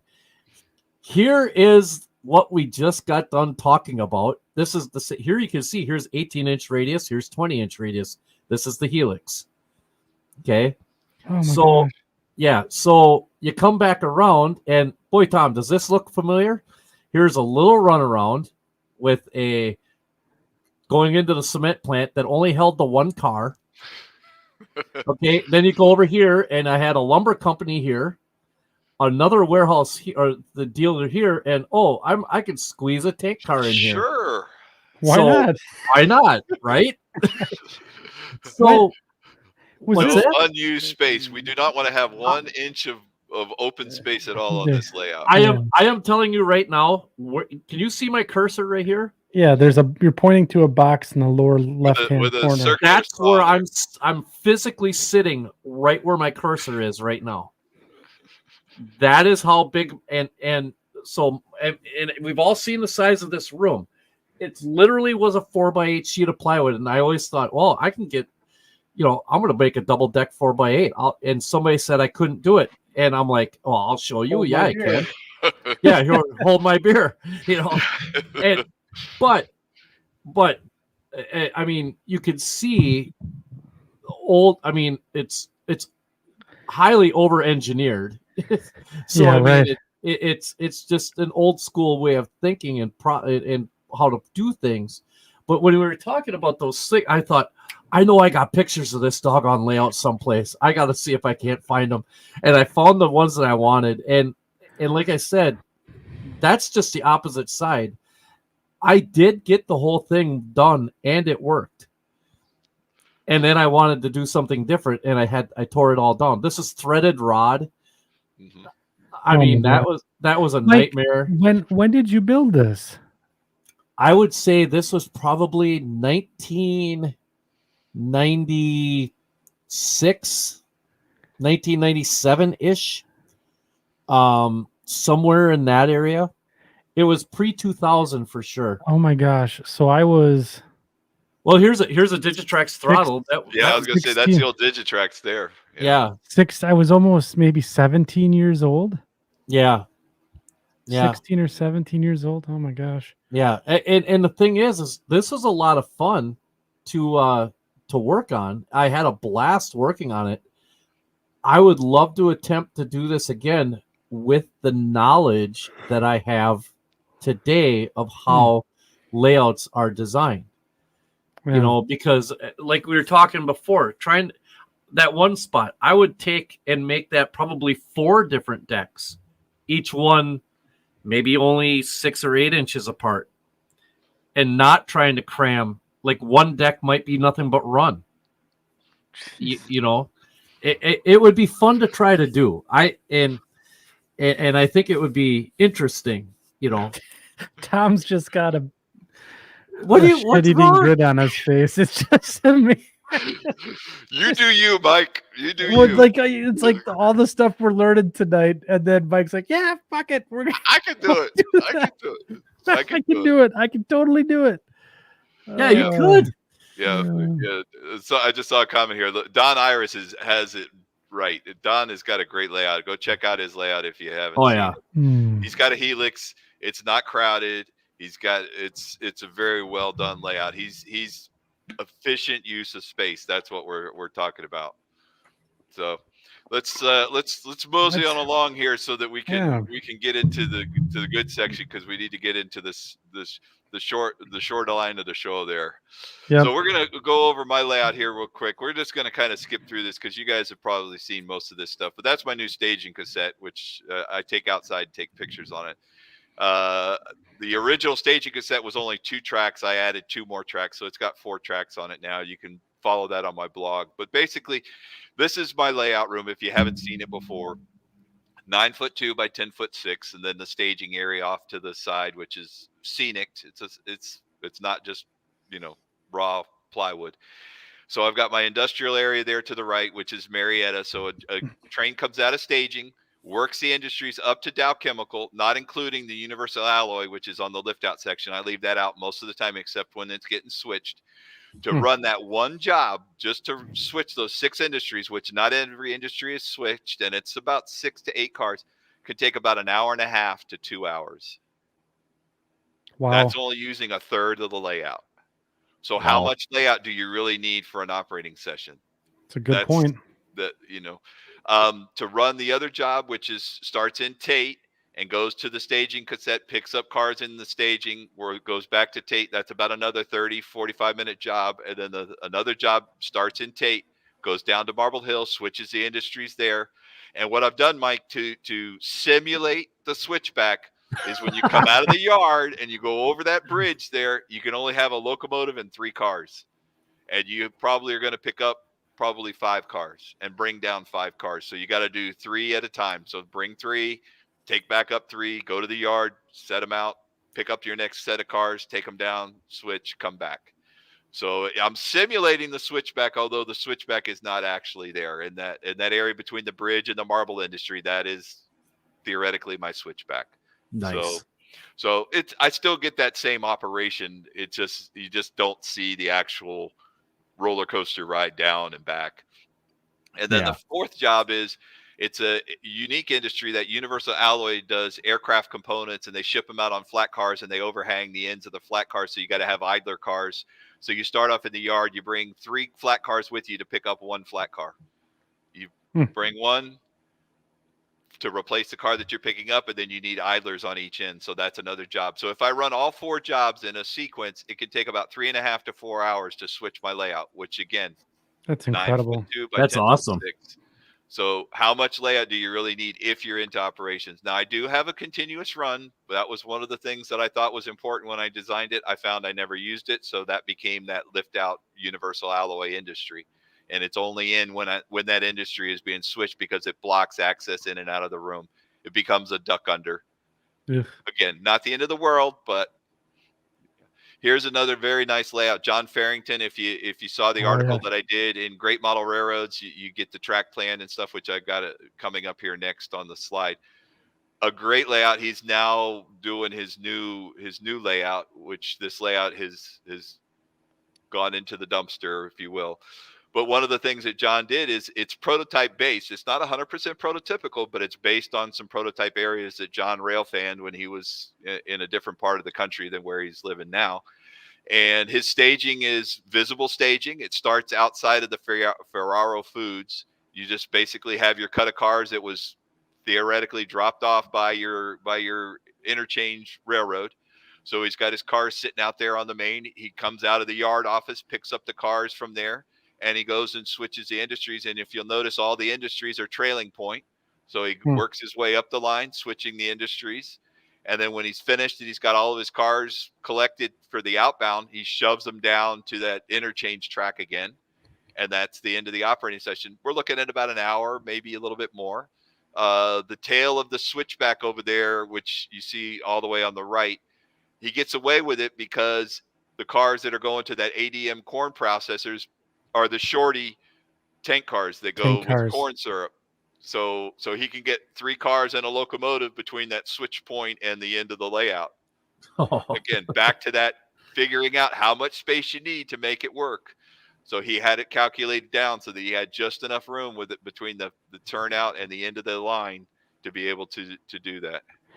John's got a really good YouTube channel too, where he kind of documents the history of the rail serve. And check out his new layout. It's John 2618 on YouTube, and you can see his new layout, and he's doing a fantastic job on it. His transload facility is just amazing the way he's done that. And Joe mentioned, yes, I did an article on the staging cassette in Model Railroad Planning a few years ago. I couldn't tell you what issue it was, but it's probably like 2018, 2019 or something like that. So we're going to look at some prototypes and let's convert them into track plans. So here's one that's in Statesville, North Carolina. Again, my name is Tom and I'm addicted to short lines. Every time I find one, I want to model it. I'm sorry. I was like, I got to draw a track plan. I'm addicted to these stupid things. So we found out this neat little railroad called the Alexander Railroad goes out and switches some industries. The photo by Ken Lehman, he's rail fan the line. He gave me a bunch of great information on it. This is an aerial shot of this area here. I don't know if you can see my cursor here. Can you see the cursor on the photo? Okay. If you're looking here, this is 84 lumber. So the siding comes in here, and this is where center beams are set out right here in this area, kind of between the shed and this bunch of, I guess, extra plywood and stuff. One thing to remember with the center beams, you got to be able to unload both sides. So you got to have room on both sides of the center beams. You get those forklifts in there. Don't jam them up against the fence so they can't get in there. And then let's see where the cursor goes here. This is a switchback. There's a siding right in here that they offload a couple of products, which I'll show you here in just a minute. Then you've got your main line. You've got a siding for off-spot cars here. You've got a deal right feeds, and then you've got another facility here. So it's like, that would kind of make a neat little shelf layout. So here's your deal right feeds. They've got a couple of spots for unloading. This is that large industry that you see there. That switchback siding, this is the lumber company over here, and then the switchback, and here's a photo. They're offloading hay from a boxcar. So that's kind of an unusual commodity, but there's also an auger there, so you could spot covered hoppers there for offloading into this auger area where it drops it down into trucks that pull alongside on this little access road. So it's a real compact little area. It gives you lots of operations. So let's convert it into a track plan. So what I did was it's 16 feet long, 18 inches wide. So this is if you've got one wall in a family room and you wanted to have a little switch and layout. You have visible staging here. Here's your switchback with 84 lumber, and I've got just enough room to get your forklift in there, although the driver's got to be pretty good to get around there and get those cars unloaded. Here's your certified. Yes, sir. Forklift certified. And you got to get your auger hay unloading here. Now you've got your deal right feeds with a couple of spots for unloading, and then here's your plastic pellets. You got a run around track. So you come down, switch the industries, do your final run around, and then you return back. That's the end of your operating session. You're probably looking at 45 minutes, maybe to an hour to, switch the industry, because you got this switch back here. So you're not on the right end of your train. You're going to have to do a run around to come down and switch that industry, because it's the wrong way from some of the other industries. So again, it adds a little challenge, but it's prototypical. Here's a paper mill in Roaring Springs, PA. A neat little paper mill. Again, photo by Ken Lehman there. Got that old Conrail in-cab switcher. You got all kinds of stuff. It's a very compact facility. Here's an aerial shot of the facility. Beautiful little valley where this place is. It's really neat. Here's an overhead shot of it, and you can see where all the cars come in. If you look in, here's the main line that comes down here. You've got chlorine, slurry, and caustic soda on this track here. You've got off spots. You've got a couple of box cars here. You got your spot for sodium chlorate, and then your starch car. And then you've got some switching, some off spots, and some inside paper docks and all that other stuff. So let's see if we can convert that into a layout. Well, here we've got a nice small layout. It's only 96 inches with a removable staging cassette, so you're really pressed for space. But if you got that extra 4 feet, that adds a little bit more, makes it 12 feet long. If you had, you could stretch this out a little bit more, but you want to have a long enough tail to come in and work these industries. So you start off on the main, you come in, everything's trailing point, you spot your cars up, pull the empties. It's going to be a little tight. You're going to have to do some serious thinking to get these cars in and out of there, spotting some cars down here. And then when you're done, you just do a shove back down to the interchange, if you will. So I have a question before we carry on here. One of the concepts you keep talking about is trailing point versus facing point. So if I was a new model railroader, I may not know what that means. What is the difference between the two? If you think about it, as your train is moving forward, if the switch comes off and goes behind you, that's a trailing point. If your cars are behind you, so that makes it easy. Basically, you're going to pull past the switch, line the switch over. You can pull your cars out, set them out on the main, and then set your cars out. If it's a facing point, your locomotive's on the wrong end. Right. You can go in and pull the cars, but now how are you going to get those cars that are behind you that you're bringing into that siding? In the old days, they could do flying switches where they would pull forward, cut the cars loose, throw the switch, flying. They would roll down into the switch. And they'd roll down, and lots of bad stories where things didn't quite go right, and doors were taken out, and cars ended up making a lot of noise. And so those are not permitted anymore. You can get away with some. I've seen there's some YouTube videos where they'll roll some cars by. You could do it. You got to be careful. But that's a facing point. And then what happens is, let's say you're working your line out and you've got facing and trailing point. What crews will do is they'll go up, let's say north, and they'll work the trailing points. They get to the end of the line. There's a runaround track, so they'll run around their cars. Now on the way back, the switches that were facing are now trailing point, and the ones that were trailing are now facing. So what you typically will do is work the industries that trailing point first, get to the end of the line, run around your train one time, come back, and now you can work the other industries.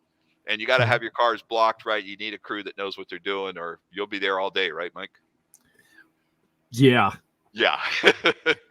And he's not the best color man in the league, Monty.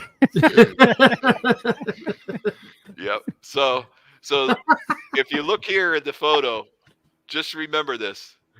Things don't last forever. They're tearing the mill down. It's gone as of now. October of 23, they started tearing the mill down. So it is no longer there. The mill has been removed. So think about that when you're out there taking pictures. Or, it'll be there. I'll go back another time and get some photos. It may not. It may not be there. So, take photos. I wish I had taken more photos when I was younger, because they're no longer there. This is the next one we're going to look at. This is a D&H Carbondale branch in Carbondale, PA. There's a big facility at the end of the line, which is Carbondale Concrete, which does kind of a lot of transloading. If you punch up Carbondale Concrete, you can you Google map it and look at. It's a neat facility. They've got like auger unloading and stuff like that. A little bit further down, there's this large plastics industry, which makes it interesting. Here's a team track where they're offloading center beams and some covered hoppers and stuff, kind of an aerial view on the left, and then the ground view from Google Earth. Here's a Scranton Transload. That building looked familiar. Yeah. Looks a lot like the Walters Water Street building. I'd say it's a dead-on ringer for other than the windows being modernized in the prototype. Look at the roof. Look at the little, turrets, the number of windows, the way the brick. That's the prototype for that building right there. So it's got the unloading facility over there to the office on one part, and then the shed on the other, and then they just added more sheds to it on the prototype.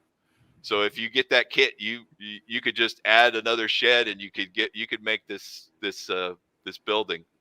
So what we're going to do is we're going to convert this into a track plan. So again, using Google Earth, because it's a modern, we're modeling the D&H, but we're going to go, going back a few years, but most of the same stuff is there. So this is in a fair-sized spare bedroom.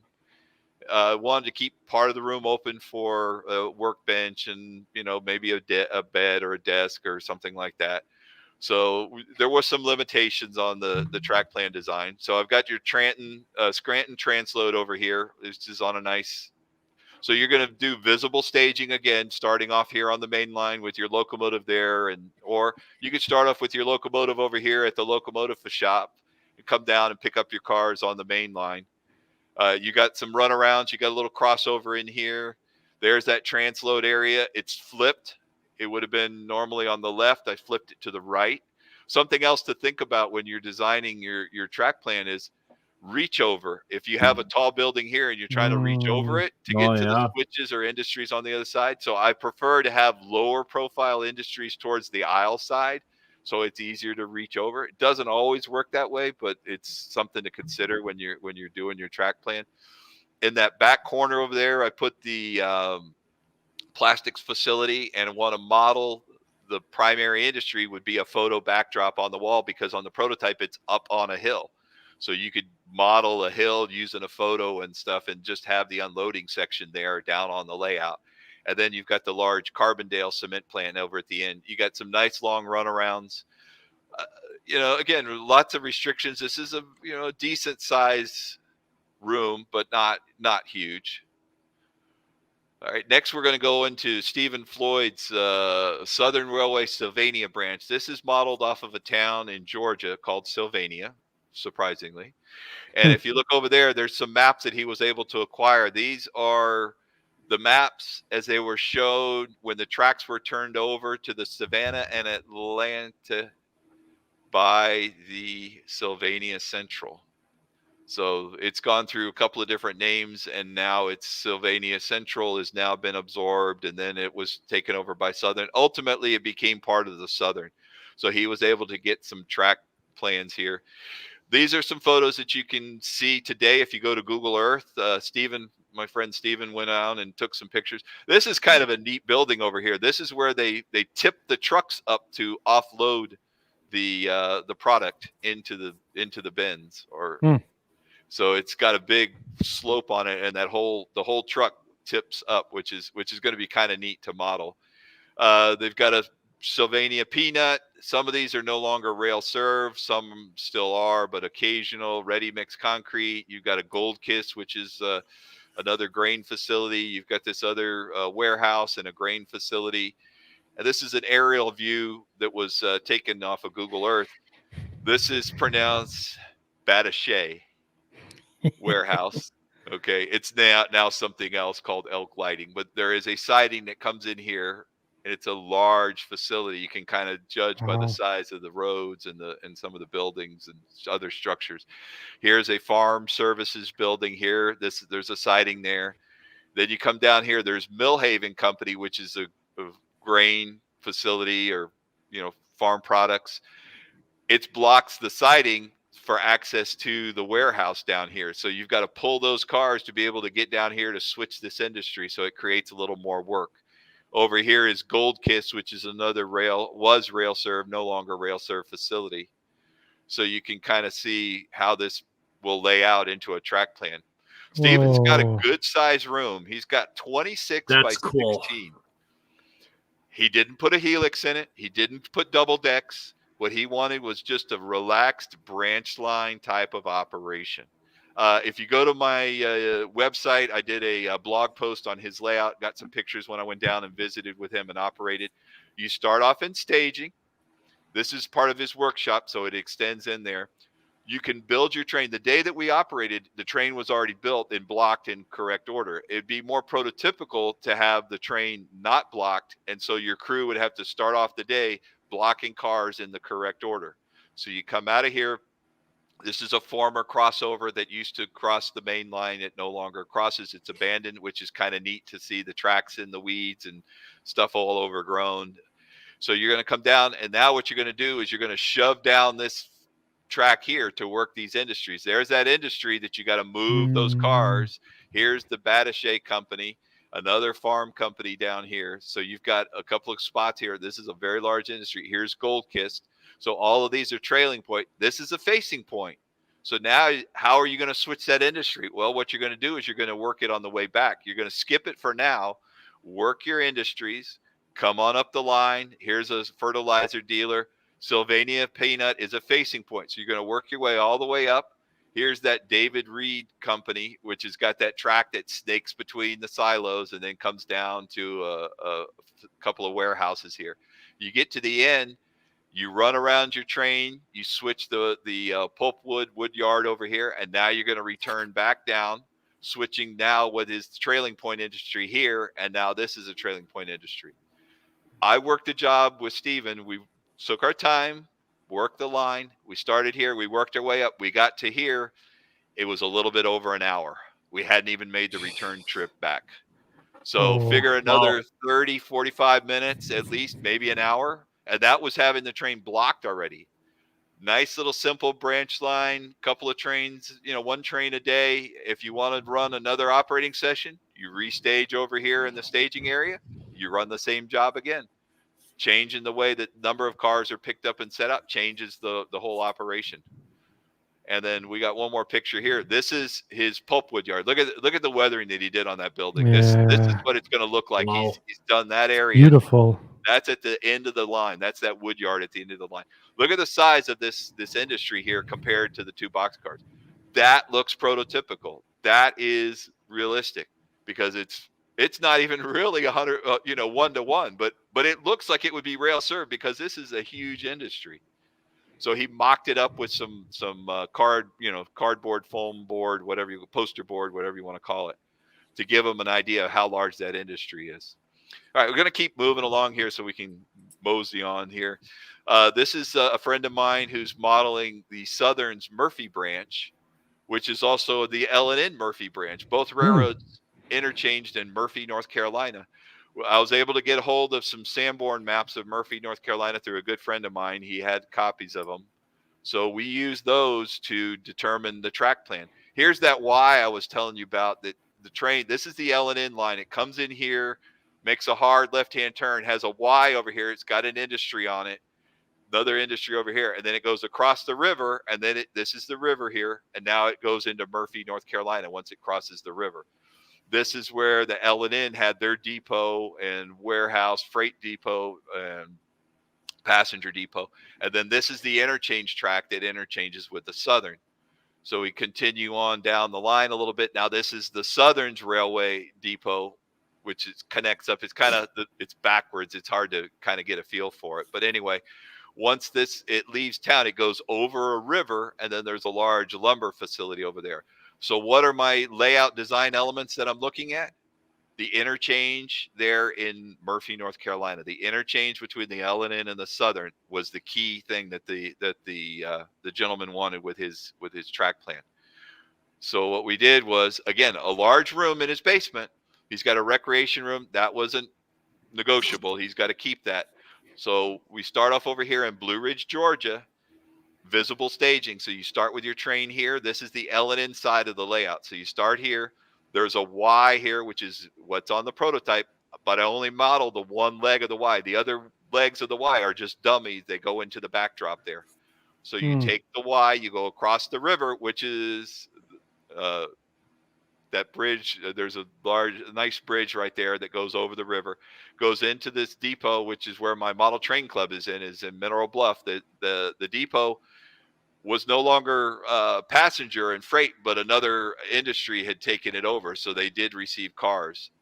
Then there's some pulpwood loading. It snakes along here. There's the Y that I flipped over into the aisle rather than going through the wall here in the backdrop, which is concrete wall. We're not going that way. We're not going to tunnel. So some more, area here. Then it swings on a curve, just like it does on the prototype, over the river. And there's your Murphy, North Carolina, the L&N depot. Here's your interchange track where it interchanges with the Southern. They've got a runaround. There's a couple of pulpwood loading spots and some warehouse here. So now the track, once it leaves here, is all Southern. Goes over the river there, which is what you saw. And now here's the lumber company. So we're following the prototype as close as we can, but things have been flipped. You notice that the industry is on the wrong side of the tracks. Oh, no. I flipped it to the other side to get it so that we're not reaching over it. It's on the backdrop. One of the other things that it is, there's a spur that goes off to a marble industry. We're not modeling the marble industry, but we're modeling where the cars are set out and where they're getting picked up from. So we just have the spur just goes off and dies into the backdrop there. So that we're modeling the industry without actually modeling the industry, because it's just, you set the cars out, the marble industry handles them, and then they set the loads or the empties. In this case, it'd be the loads out for pickup. So then you come across, and then this, I talked to a friend of mine who wrote the book on the Southern Murphy branch, Michael George. And he says, if I was modeling this line, I would model this one area called Roto, North Carolina. It is the most model railroad looking thing that you would ever have. There's a bridge. It goes over the river, goes through a tunnel, comes out the other side of the tunnel, over a bridge, over the river, and out the other side. He says, you got to include it. I said, you're right. I've got to include it. Wow. It on the prototype, it's actually north or railroad east from the end of the line, which we have is Andrews, North Carolina, which is what I've modeled here. So modeler's license, there was some tectonic plate shifts, and they've shifted slightly south. So I've included Topton and Roto, which technically would have been on the other side of Andrews, but I've included Andrews as the end town. The other thing that we had to model is this small branch line, which was called the Graham County Railroad. If you're not familiar with the Graham County Railroad, just type that into Google. They ran a shay until the 1970s, maybe almost 80s. Yeah. A steam shay. This thing was awesome. And so we have to include that because he's going to model the 70s. This railroad is set in approximately the 70s. So we've got an interchange with the Graham County Railroad, which is this area right over here by the door. So the shay will come out of this room, drop off cars here, and then pull the empties back up, or loads, whatever they're taking back. It's not going to be modeled other than it'll be on a display shelf in the other room. And now we've got Andrews, North Carolina. Wow. So those are some of the decisions that we made. We're getting to the end here. This is Coosa Pines. If you look at my book, there's a track plan in there for Coosa Pines. My good friend Tom Holly gave me this track diagram. You can see it's a spaghetti of track. I mean, this is, as he calls it, the bowels of the industry. You've got all these different chemicals that are set out in here, pipes and steam, and just it looks like something in a movie or whatever. I mean, this thing is awesome. It's a beast. It's like going into the belly of the beast over here when you work this area. There's some pulp, roll pulp and stuff over here. There's a powerhouse. There's a yard. They have an interchange. This area was operated. Here's a picture of the current paper mill. Here's the old power plant, the coal-fired power plant. Does that look kind of familiar? It looks kind of like the Walters kit, maybe. Yeah. Yeah. A little bit. This here's the heading towards the industry. I mean, look at all the smoke coming out. I mean, this thing is just pipes going everywhere, tight clearances. At the time, when this in 2000 up until just a few years ago, it was a joint operation between NS and CSX. Each railroad provided a crew, and each railroad provided a locomotive. So this is a typical consist. They had to have 4-axle locomotives. They could not accommodate anything over 4 axles. They were scrambling sometimes to get power because they didn't have any 4-axle units. So they would run with one CSX and one NS. If you back it up a few years, it becomes Southern and Seaboard Coastline. So if you look at this track plan, it fits kind of into a room that you might be familiar with. It's 9'2" by 10'6". Oh, like a bedroom almost. Sounds like the size of my layout room. Oh boy. Is a second section podcast exclusive. This will probably be my next layout.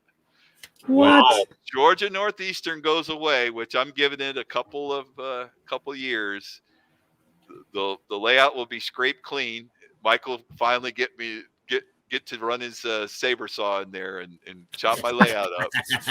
And this will be the new version. It'll be CSX, or in this case, Southern and Seaboard Coastline. I've got the staging cassette basically stays the same. Here's another compromise. The roll pulp technically would be on this side, but it's a huge structure. It'd be very hard to reach over to work the middle yard, which is on the prototype.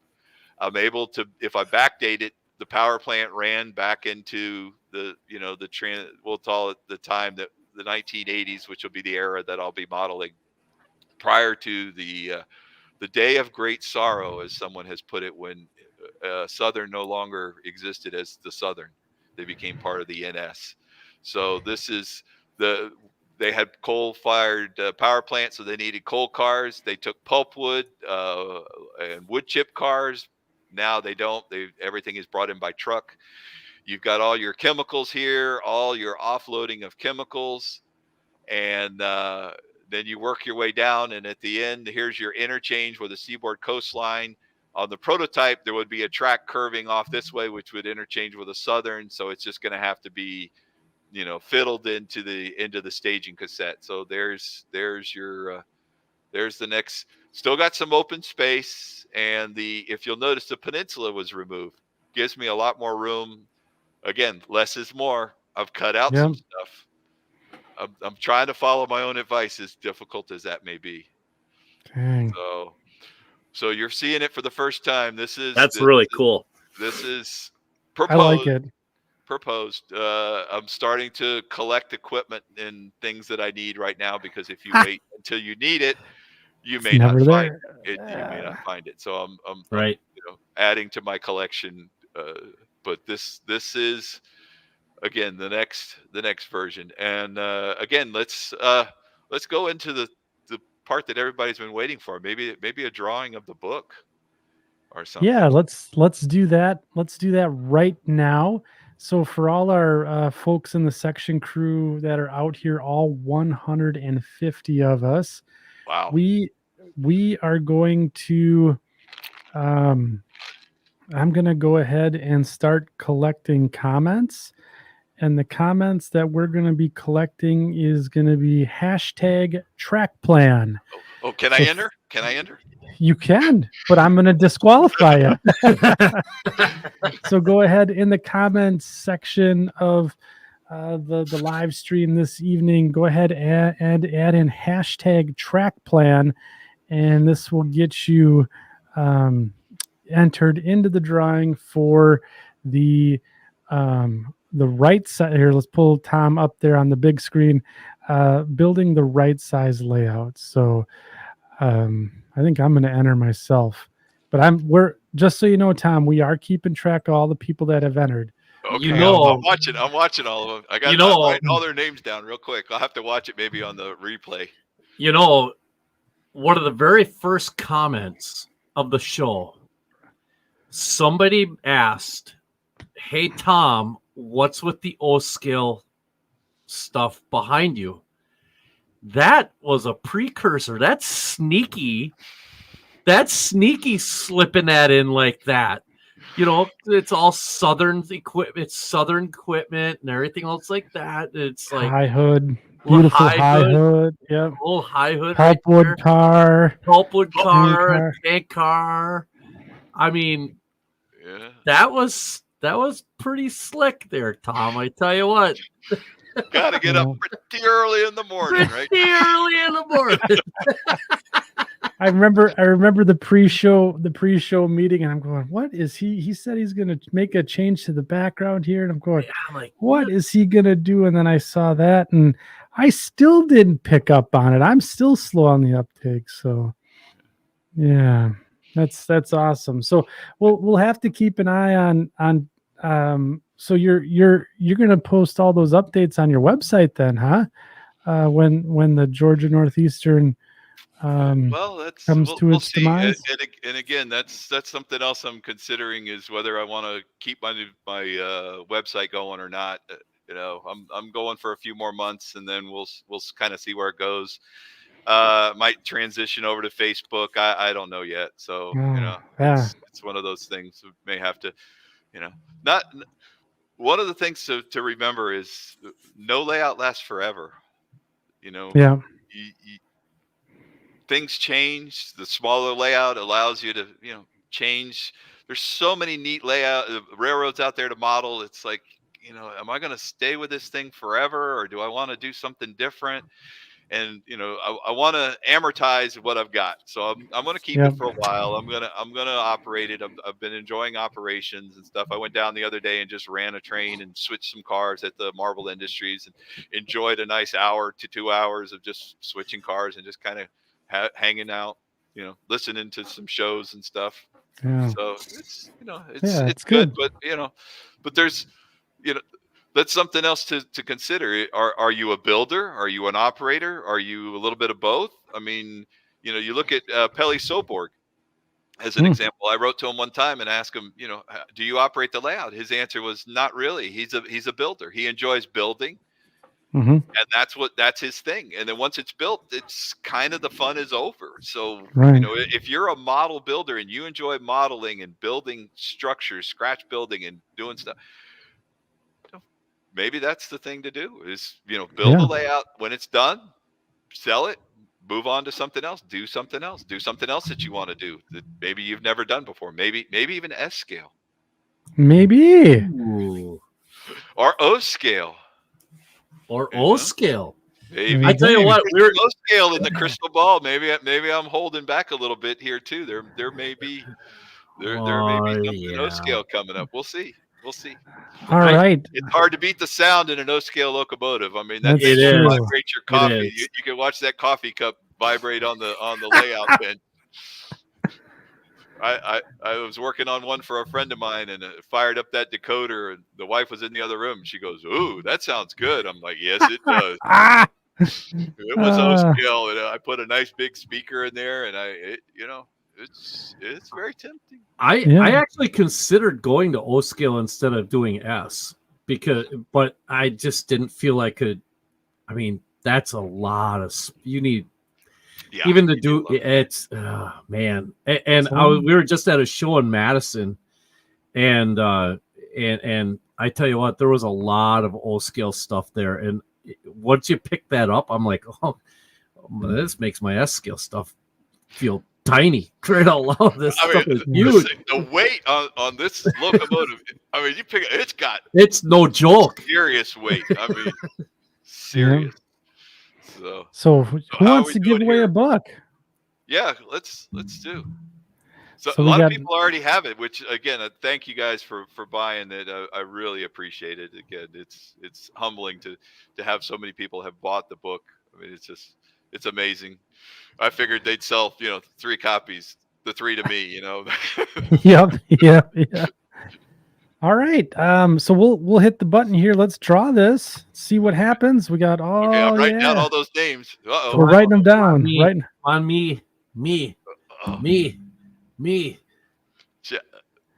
What? 3ATGL is the winner of the book this evening. So why don't you go ahead and send a personal message over to you can hit me up on Facebook or email me at let's see, I'll have to switch banners here. Oh my goodness.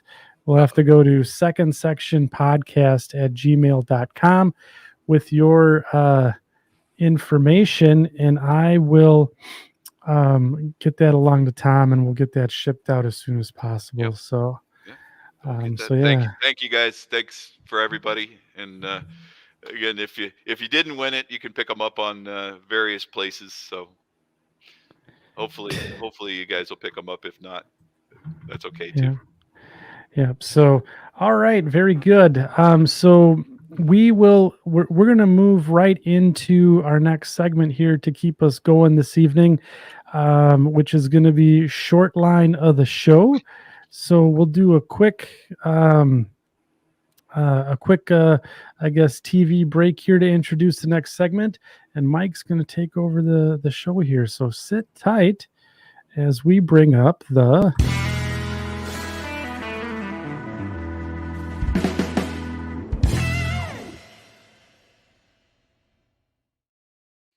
That's right, sports fans. It's time for short line of the show. Mike, that would be a cool short line to do. Nicolay Badger Northern. Yeah. That would be Where are we in the United States? We're in New Hampshire. New Hampshire.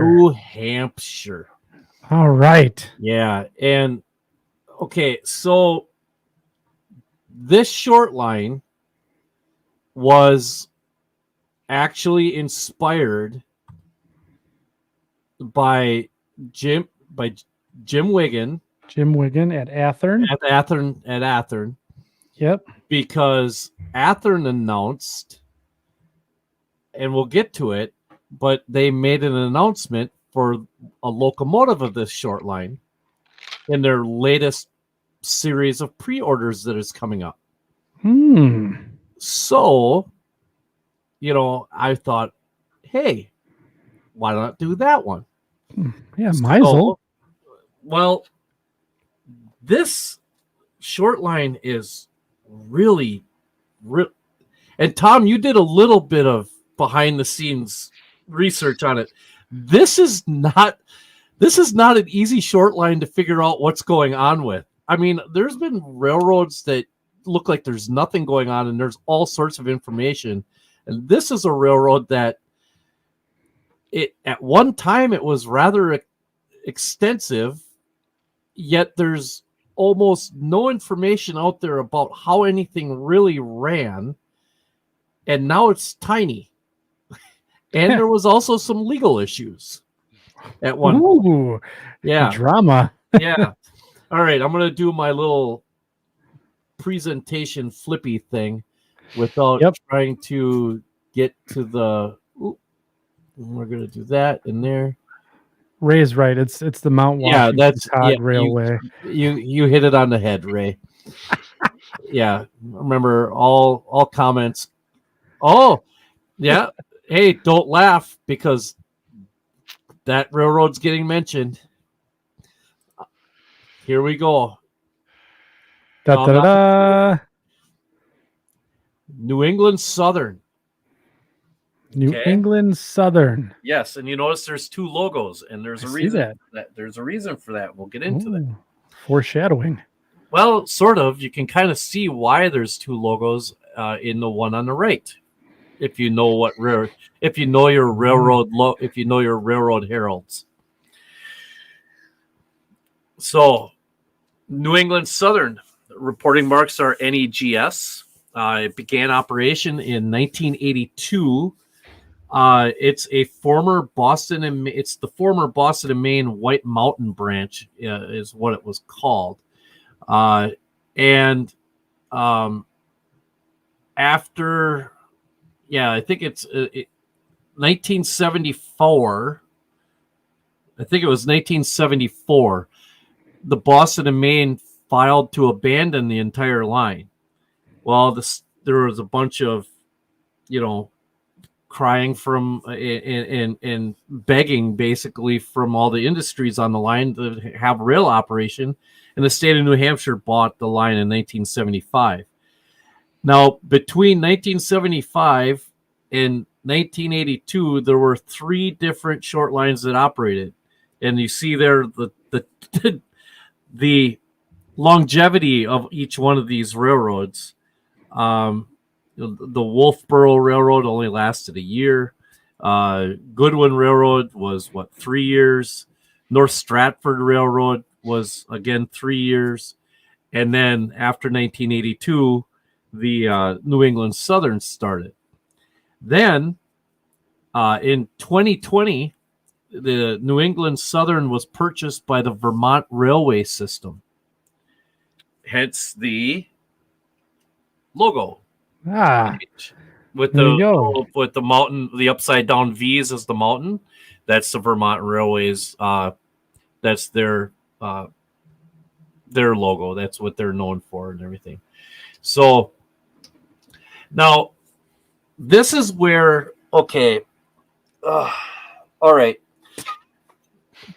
This is where this railroad frustrated the living hell out of me, honest to God, because I hunted all over the place for a map of the railroad from Concord, New Hampshire to Manchester, New Hampshire, and I could not find one. I couldn't find one on any CSX site, on any Pan Am site.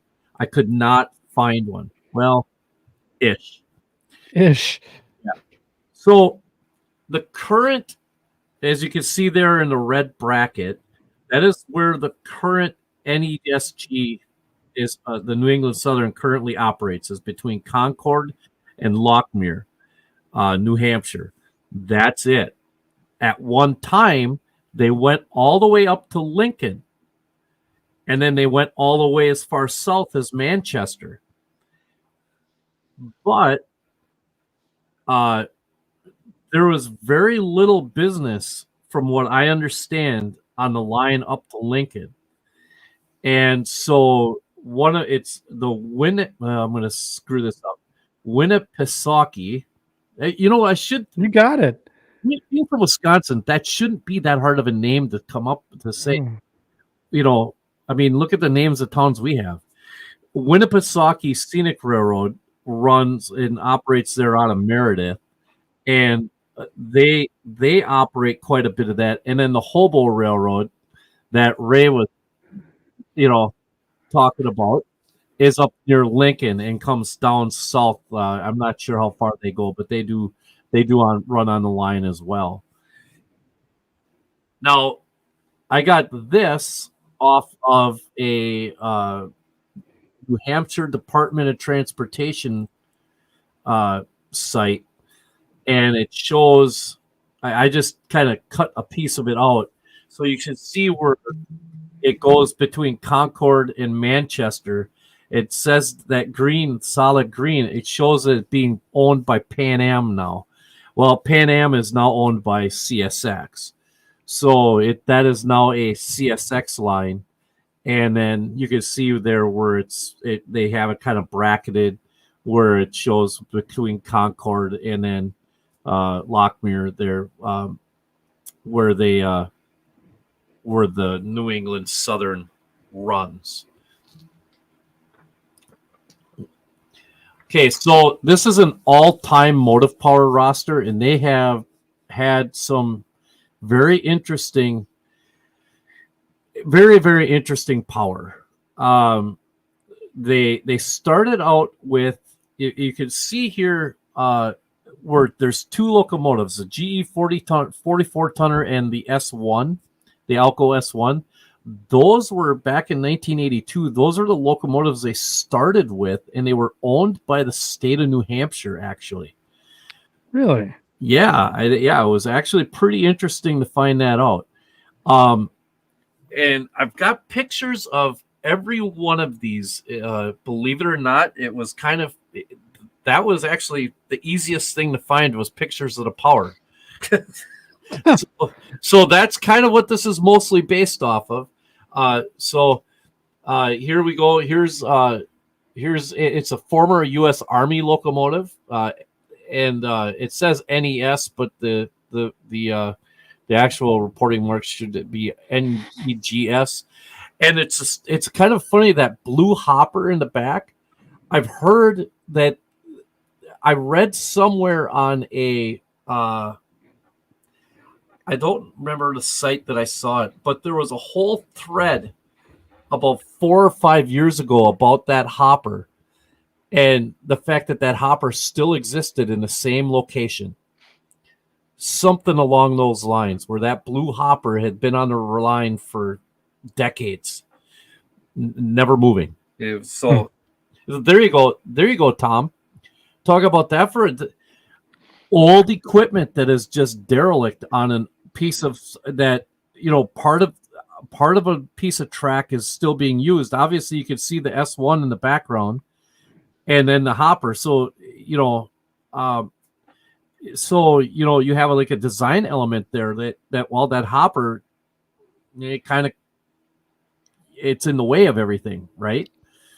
So how do you add that into your operations, really? I mean, and it could be a design element, really, a scenic element. Let's see. I'm going to go down in roster order here. Okay. This was a really interesting locomotive. It's lettered for the Quincy Bay Terminal Railroad, and it's an SW9, obviously, like it says right there.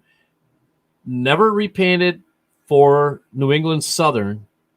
And the last thing I saw in here is that it's currently used at the Merrimack Station coal plant in Bow, New Hampshire. This is their switch engine at the power plant. Huh. But it was at one time one of the main locomotives on the New England Southern. And it's interesting here is you can see they have buckets over the top of the it must not be in service right now because they have buckets over the exhaust stack. Exhaust. Yeah. Yep. Now here is the GP7 number 302. Pretty cool looking paint scheme in the dark green and yellow. And what's really weird about this is the front, but they have their logos on the back of the engine. You'll see this. You'll see that in a minute. There's another picture of it. This is when it was pretty much freshly painted. This one here, it's got a little service life to it. Here, it's pretty much looks pretty freshly painted.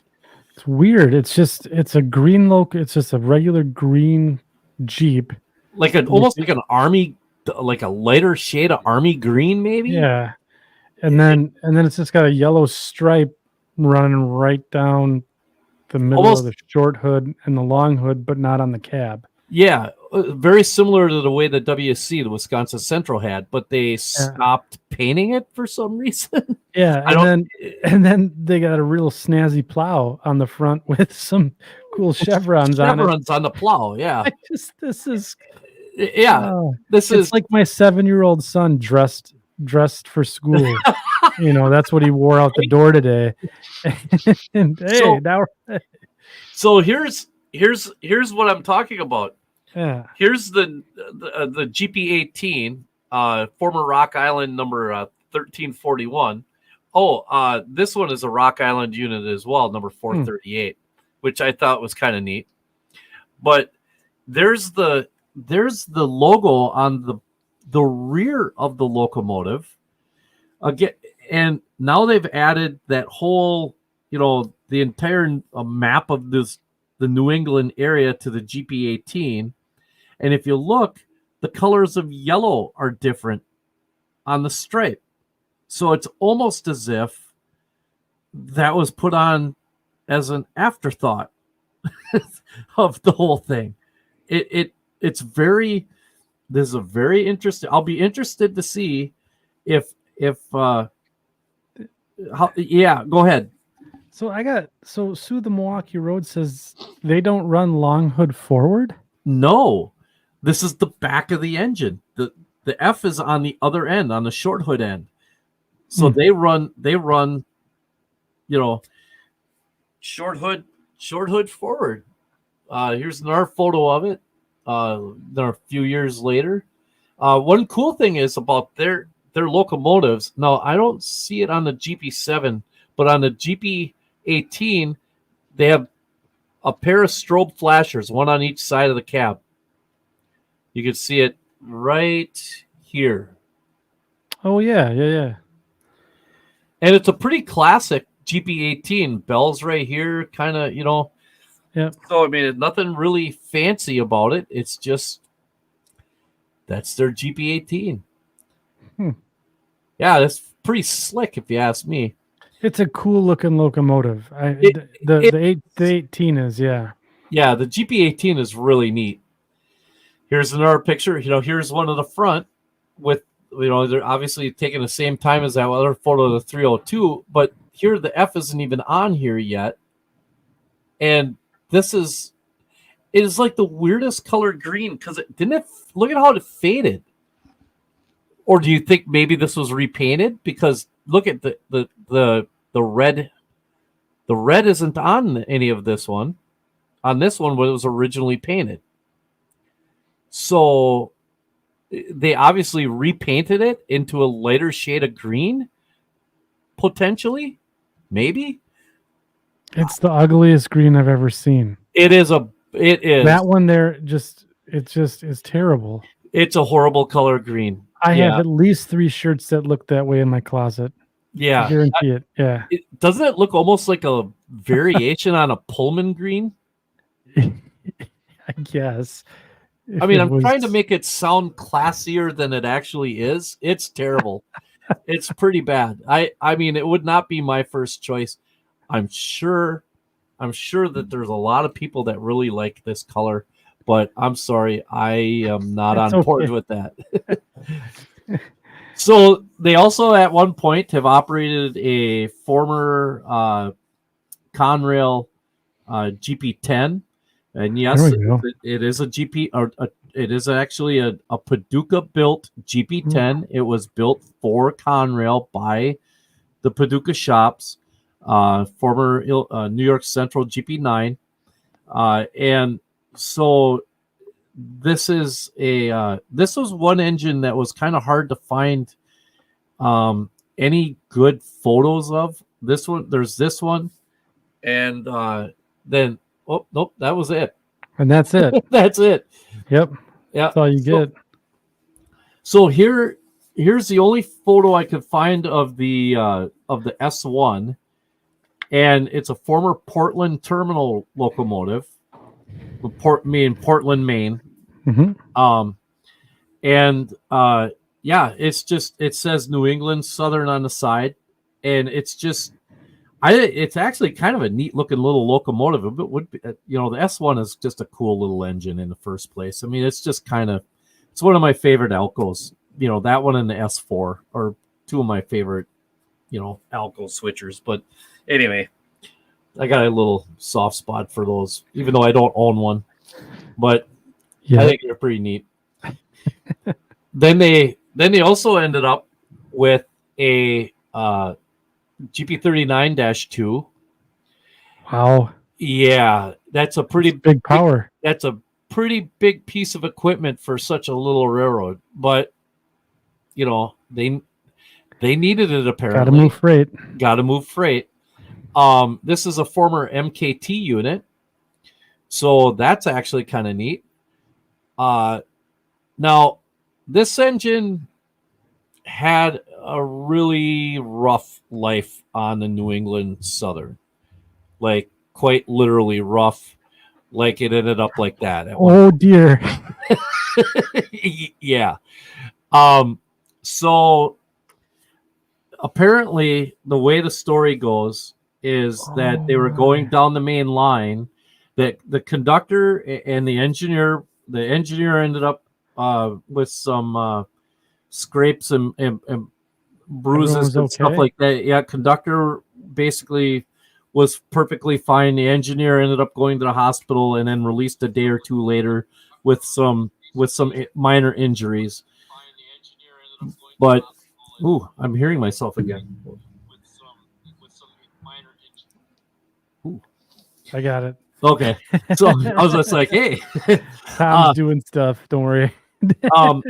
So the story goes is that they were going down the main line and they went over a crossing where snowmobiles had been, and you can pretty much write your own story with what happened after that. Ice buildup from the snowmobiles going over it, and they hit that and off to this off it, out in the, this is the result, in the pickers they went. And so and I've actually seen this happen in more than one time. We had this actually happen on the Wisconsin Central with a crew and down by Cleveland, and it was or by Newton, Wisconsin, and it was they weren't going very fast either, and they just tipped right over. It doesn't take much, Mm-hmm. But and now their current locomotive is this cool looking little job, old SP, former Southern Pacific SW 1500. Yeah. It looks really, really sharp. And I like this picture because look at the old main central caboose. Oh, nice. Isn't that snazzy? That's really snazzy. But look at the size of a snowplow they put on that. Well, if they're going to be dealing with snowmobilers, Well, yeah, I suppose, right? So, you notice there weren't any pictures of trains? Because I couldn't find any. Like, literally scoured all over the place, and I couldn't find anything that wasn't like a roster shot or an engine in one car sitting someplace. So I'm like, well, I'll just do.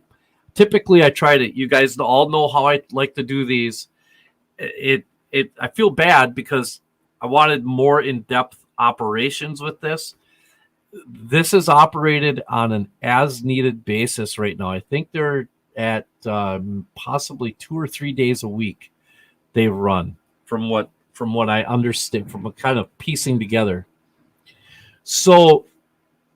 Here is what Athearn is proposing, or is got on pre-order.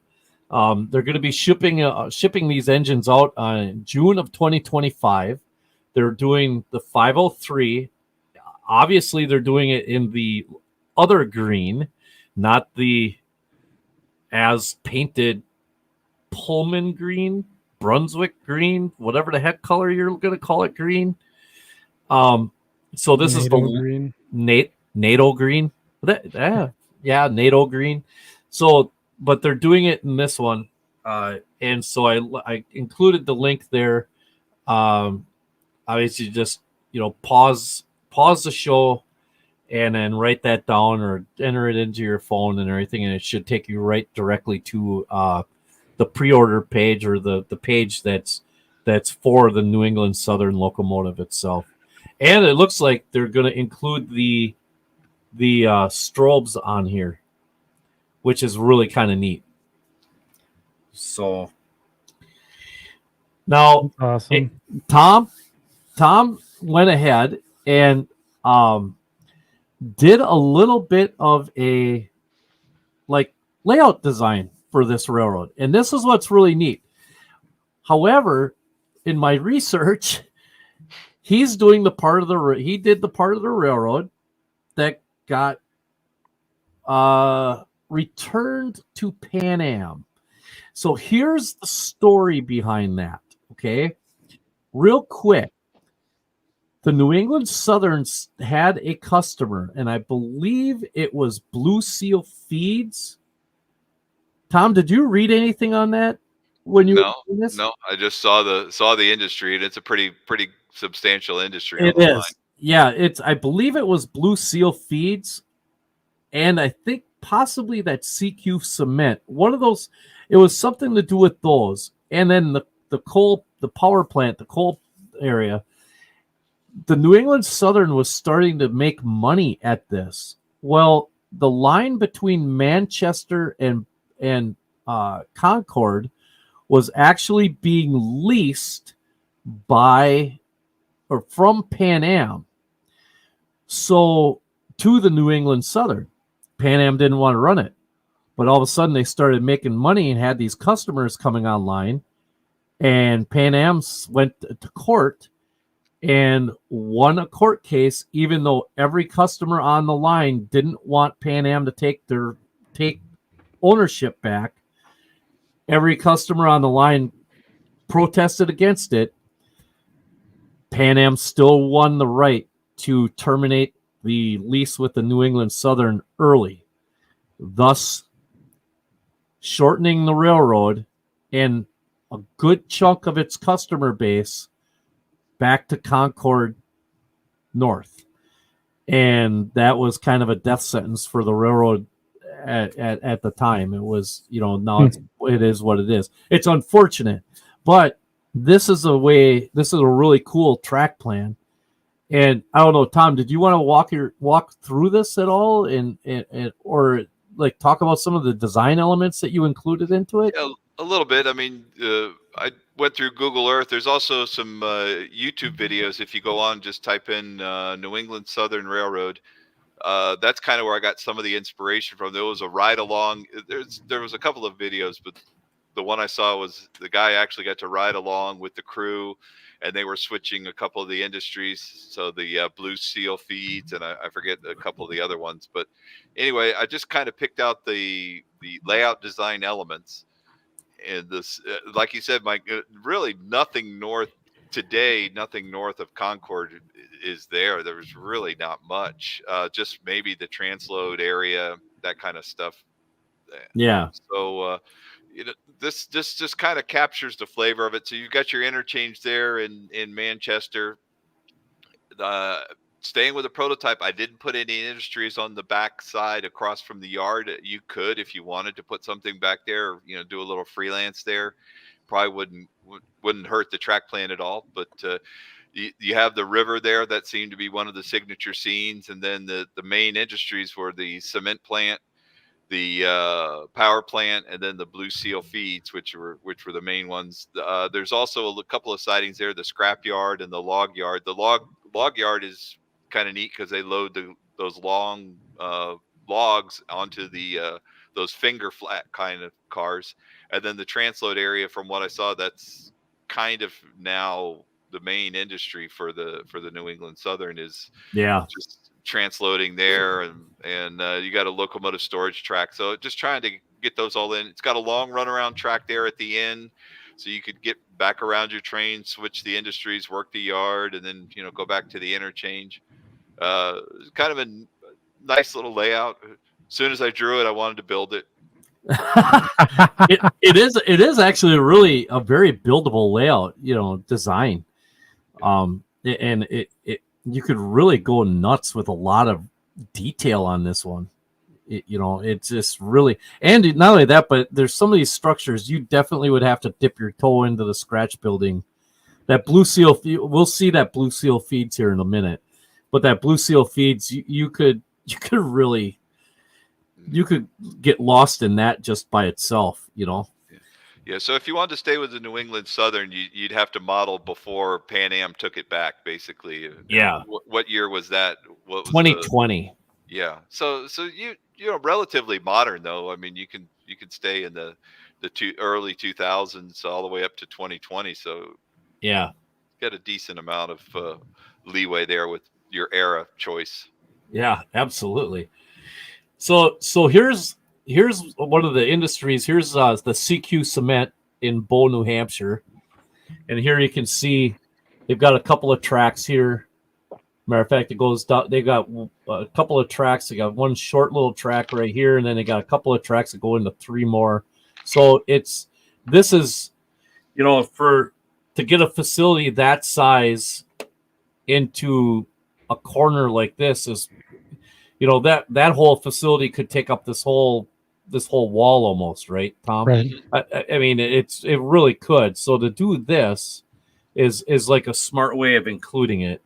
So, and again, you don't have to model the whole thing. You just get the loader and, do the rest as like a photo backdrop if you can somehow get that angle that you need.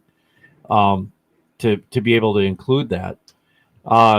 This, I believe, is this that lumber place, Tom? That Coastal Forest Products? Is this where this is the spot that you saw where they have the loading of the No, that big was poles, or is this? it was adjacent to the scrap metal yard a little bit further down. Okay.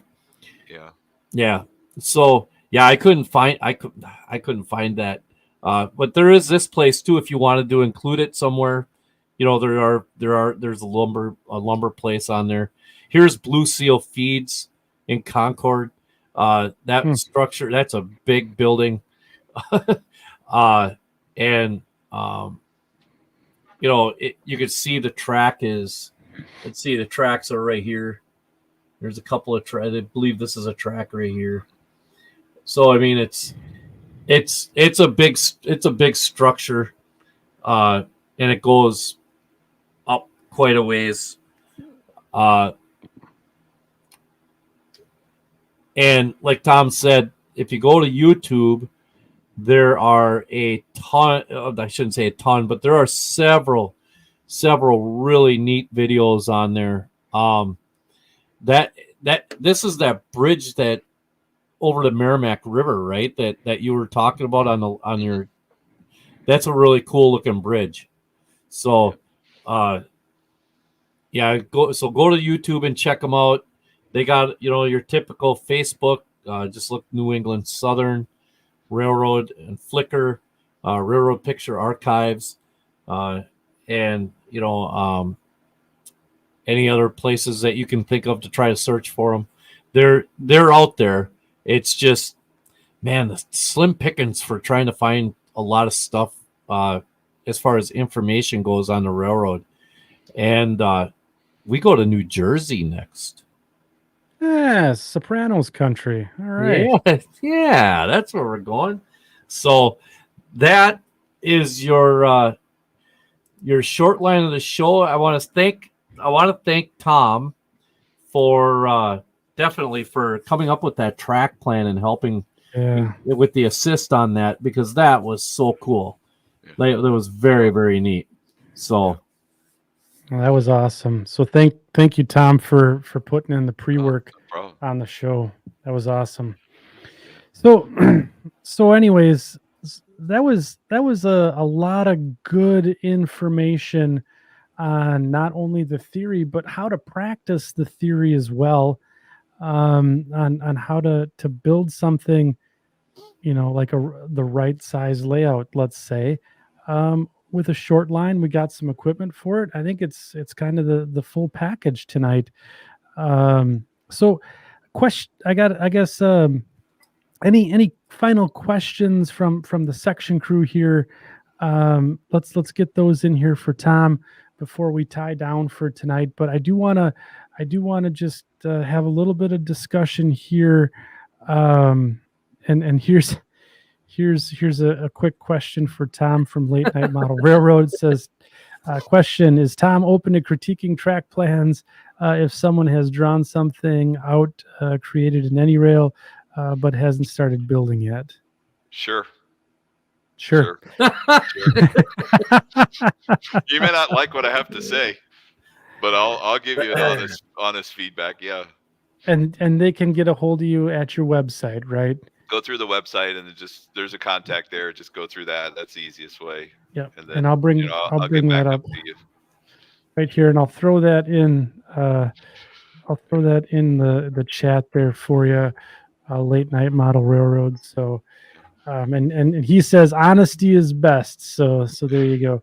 Yep. So, I guess just to kind of to come full circle here, I've been asking a few of the guests before they come on, or after they come on, and they talk about the prototype model railroading, and you know, what guidance would you give someone that really wants to, you know, dive into, you know, like, for example, they're really diligent about the prototype, but they don't know where to start in terms of developing a track plan or building a layout.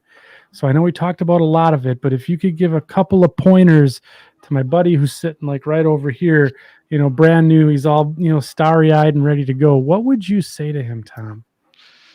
Well, I think the best thing is to start small.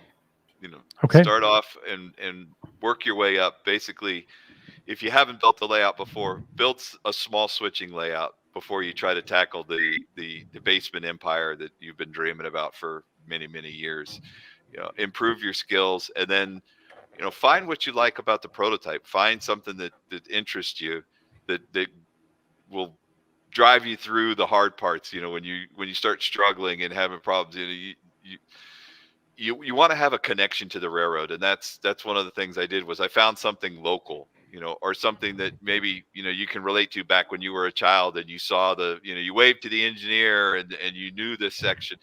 That's what kind of gets you through some of those difficult times, because there's going to be trouble, there's going to be struggles, and you motivation and trying to find the time, and lots of distractions. So if you find something that inspires you, that'll help. So Yeah. rather than just pick something that looks cool, I like yellow painted locomotives. Okay, is that going to motivate you when you start having trouble? I don't know. Yeah. So. I hear you. I hear you there, and I think that's great advice. And then I liked some of the earlier points. Make that list when you do find that inspiration. What's important to you?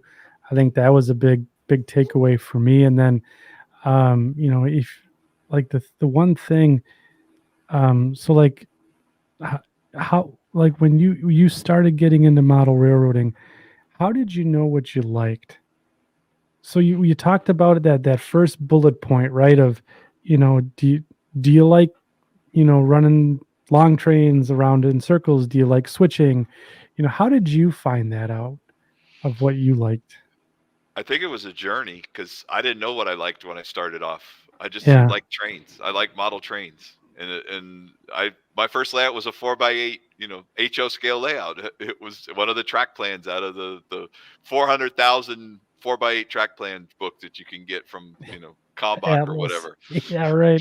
So, or Atlas or whoever. Yeah. So I built one of those, and and then I started learning about operations and started getting more into the prototype, and then that led to some, and it's one of those things. And then the probably one of the biggest things is get outside and meet people, join a club, Mm. join the NMRA, challenge yourself a little bit, get involved. And it was through those friends and stuff, and maybe like Mike, pushed me a little bit, harassed me a little bit, okay, made me better, challenged me. This, you could do better than that, Tom. Yeah, come on, and it was a modular club. So those are the things that you get involved with the clubs, and it may not be exactly what you want, but you learn from the other people that are there, and you make friends, and that's, for me, probably the biggest part of the hobby is the friends that I've made through the hobby, Yeah. and lifelong friends that I wouldn't have met if I hadn't reached out a little bit. And I think, as you said, it's a journey. So you don't know what you don't know what you don't know until you try it and you learn, and then you say, oh, I don't like that, or I do like this. And I learned that I like switching, and I learned more about operations, and then I made some friends that were prototype engineers that taught me a ton. And and then I got involved with the scenic railroad and started learning even more from the real engineers like Mike and these other guys that are fortunate enough to take their time and answer all the stupid questions that I had, because I don't know what it is to run a locomotive. I kind of know, but what do you do? How do you do this? And then that led to something else and something else. So that to me is the biggest thing is, get outside, meet some other people, start learning, read some books, read some, magazines, learn what you can, find out what you like, and maybe even along the way you'll find out what you don't like. Yeah. So, move away from that. That's really, really good advice. And yeah, I think that's fantastic. Mike, do you have any thoughts on the show here before we tie down for tonight? There's so much information, Tom. First of all, thank you very much for everything you do for the show. I mean, it really is, you've you're more than welcome back. You know that anytime. Well, you guys are great. I enjoy doing the show. It's always fun. Yeah. But I mean, this one, there's so many different parts and pieces of information that, like, I'm going to have to go back through and rewatch this one and re-listen to what some of the things, because there's, it is just such a plethora of information given out tonight that, and all of it good. But just thank you very much, Tom, for coming out and coming on and doing this. It was awesome. It was awesome. Appreciate everybody tuning in and listening. And I know there's a friend of mine who's 100 pounds of dough listening to this thing while he's working in a bakery that he owns. So I've been helping him and talking to a bunch of people, all the guys that are making comments and stuff. Again, thank you so much. I really appreciate it. And for those that have bought the book, again, thank you. I'm super humbled and appreciate it. Now, just remember that layout can come down in about 20 minutes. It goes down a lot faster than it goes up. Down a lot faster. Oh, yeah. I found that out when I took my layout down in Miami. I was like, wow, that came down pretty fast. Less than a half a day. Yeah, I mean, if you really are having problems with that peninsula when the time comes, Sawzall will travel. Give me a call. I'll have her out of there. Sawzall will travel. I love it. Tom, thank you so much again for joining us this evening. Just a quick administrative note here for the section crew. Thank you. Great show tonight. Great comments, great camaraderie in the chat. I want to thank all you guys. I did get the email from 3ATGL. So thank you. We'll get that shipped over to Tom so we can get that book out the door. We're going to be back in a couple of weeks here, right, Mike? Yeah, March 5th. Be the next one. Will be Unless our next we show. decide to do a brew with the crew between now and then, but we're going to have to wait and see. I'm not going to say we are. Andy and I got to talk about it. Yeah, we're gonna try and sprinkle in a few more online social events. That's for sure. Yeah, here and there. But yes, full show in a couple of weeks here. So same bat time, same bat channel. And then just again to reiterate, make sure that you're checking out Tom Klimoski's website. He's got all of his goodies out there. That's in the chat, and then I'll put that in the show notes along with his YouTube channel. It's worth the watch, and it's worth the read. That's for sure, because you learn so much. And again, Tom, this was a fantastic presentation. It was very well done. And we really the last two, I didn't think you could top the scenery one. I really didn't, because that one I thought was amazing, but this one I think you hit it out of the park. I tell you what, though, he did great with the scenery, but when we were this whole track thing, I'm like, oh, this one's gonna be good. Yeah, this is gonna be good. So yeah. So this is fantastic. So, Tom, anything else you want to add before we adjourn for this evening? No, thanks again, guys. Appreciate you having me on the show, and thanks for everybody for tuning in and listening. It's been great, and I enjoy talking to people. So don't hesitate to, if you got a question, reach out to me through my email, through the website, whatever, and I'll get back to you. I respond back to them, or go through, make a comment on one of the YouTube videos. I try to respond to all the comments there too. So again, thanks again. Yeah, thank you, and thank you to the section crew. We will see you guys in 2 weeks, and have a great night, everyone. See ya. Night.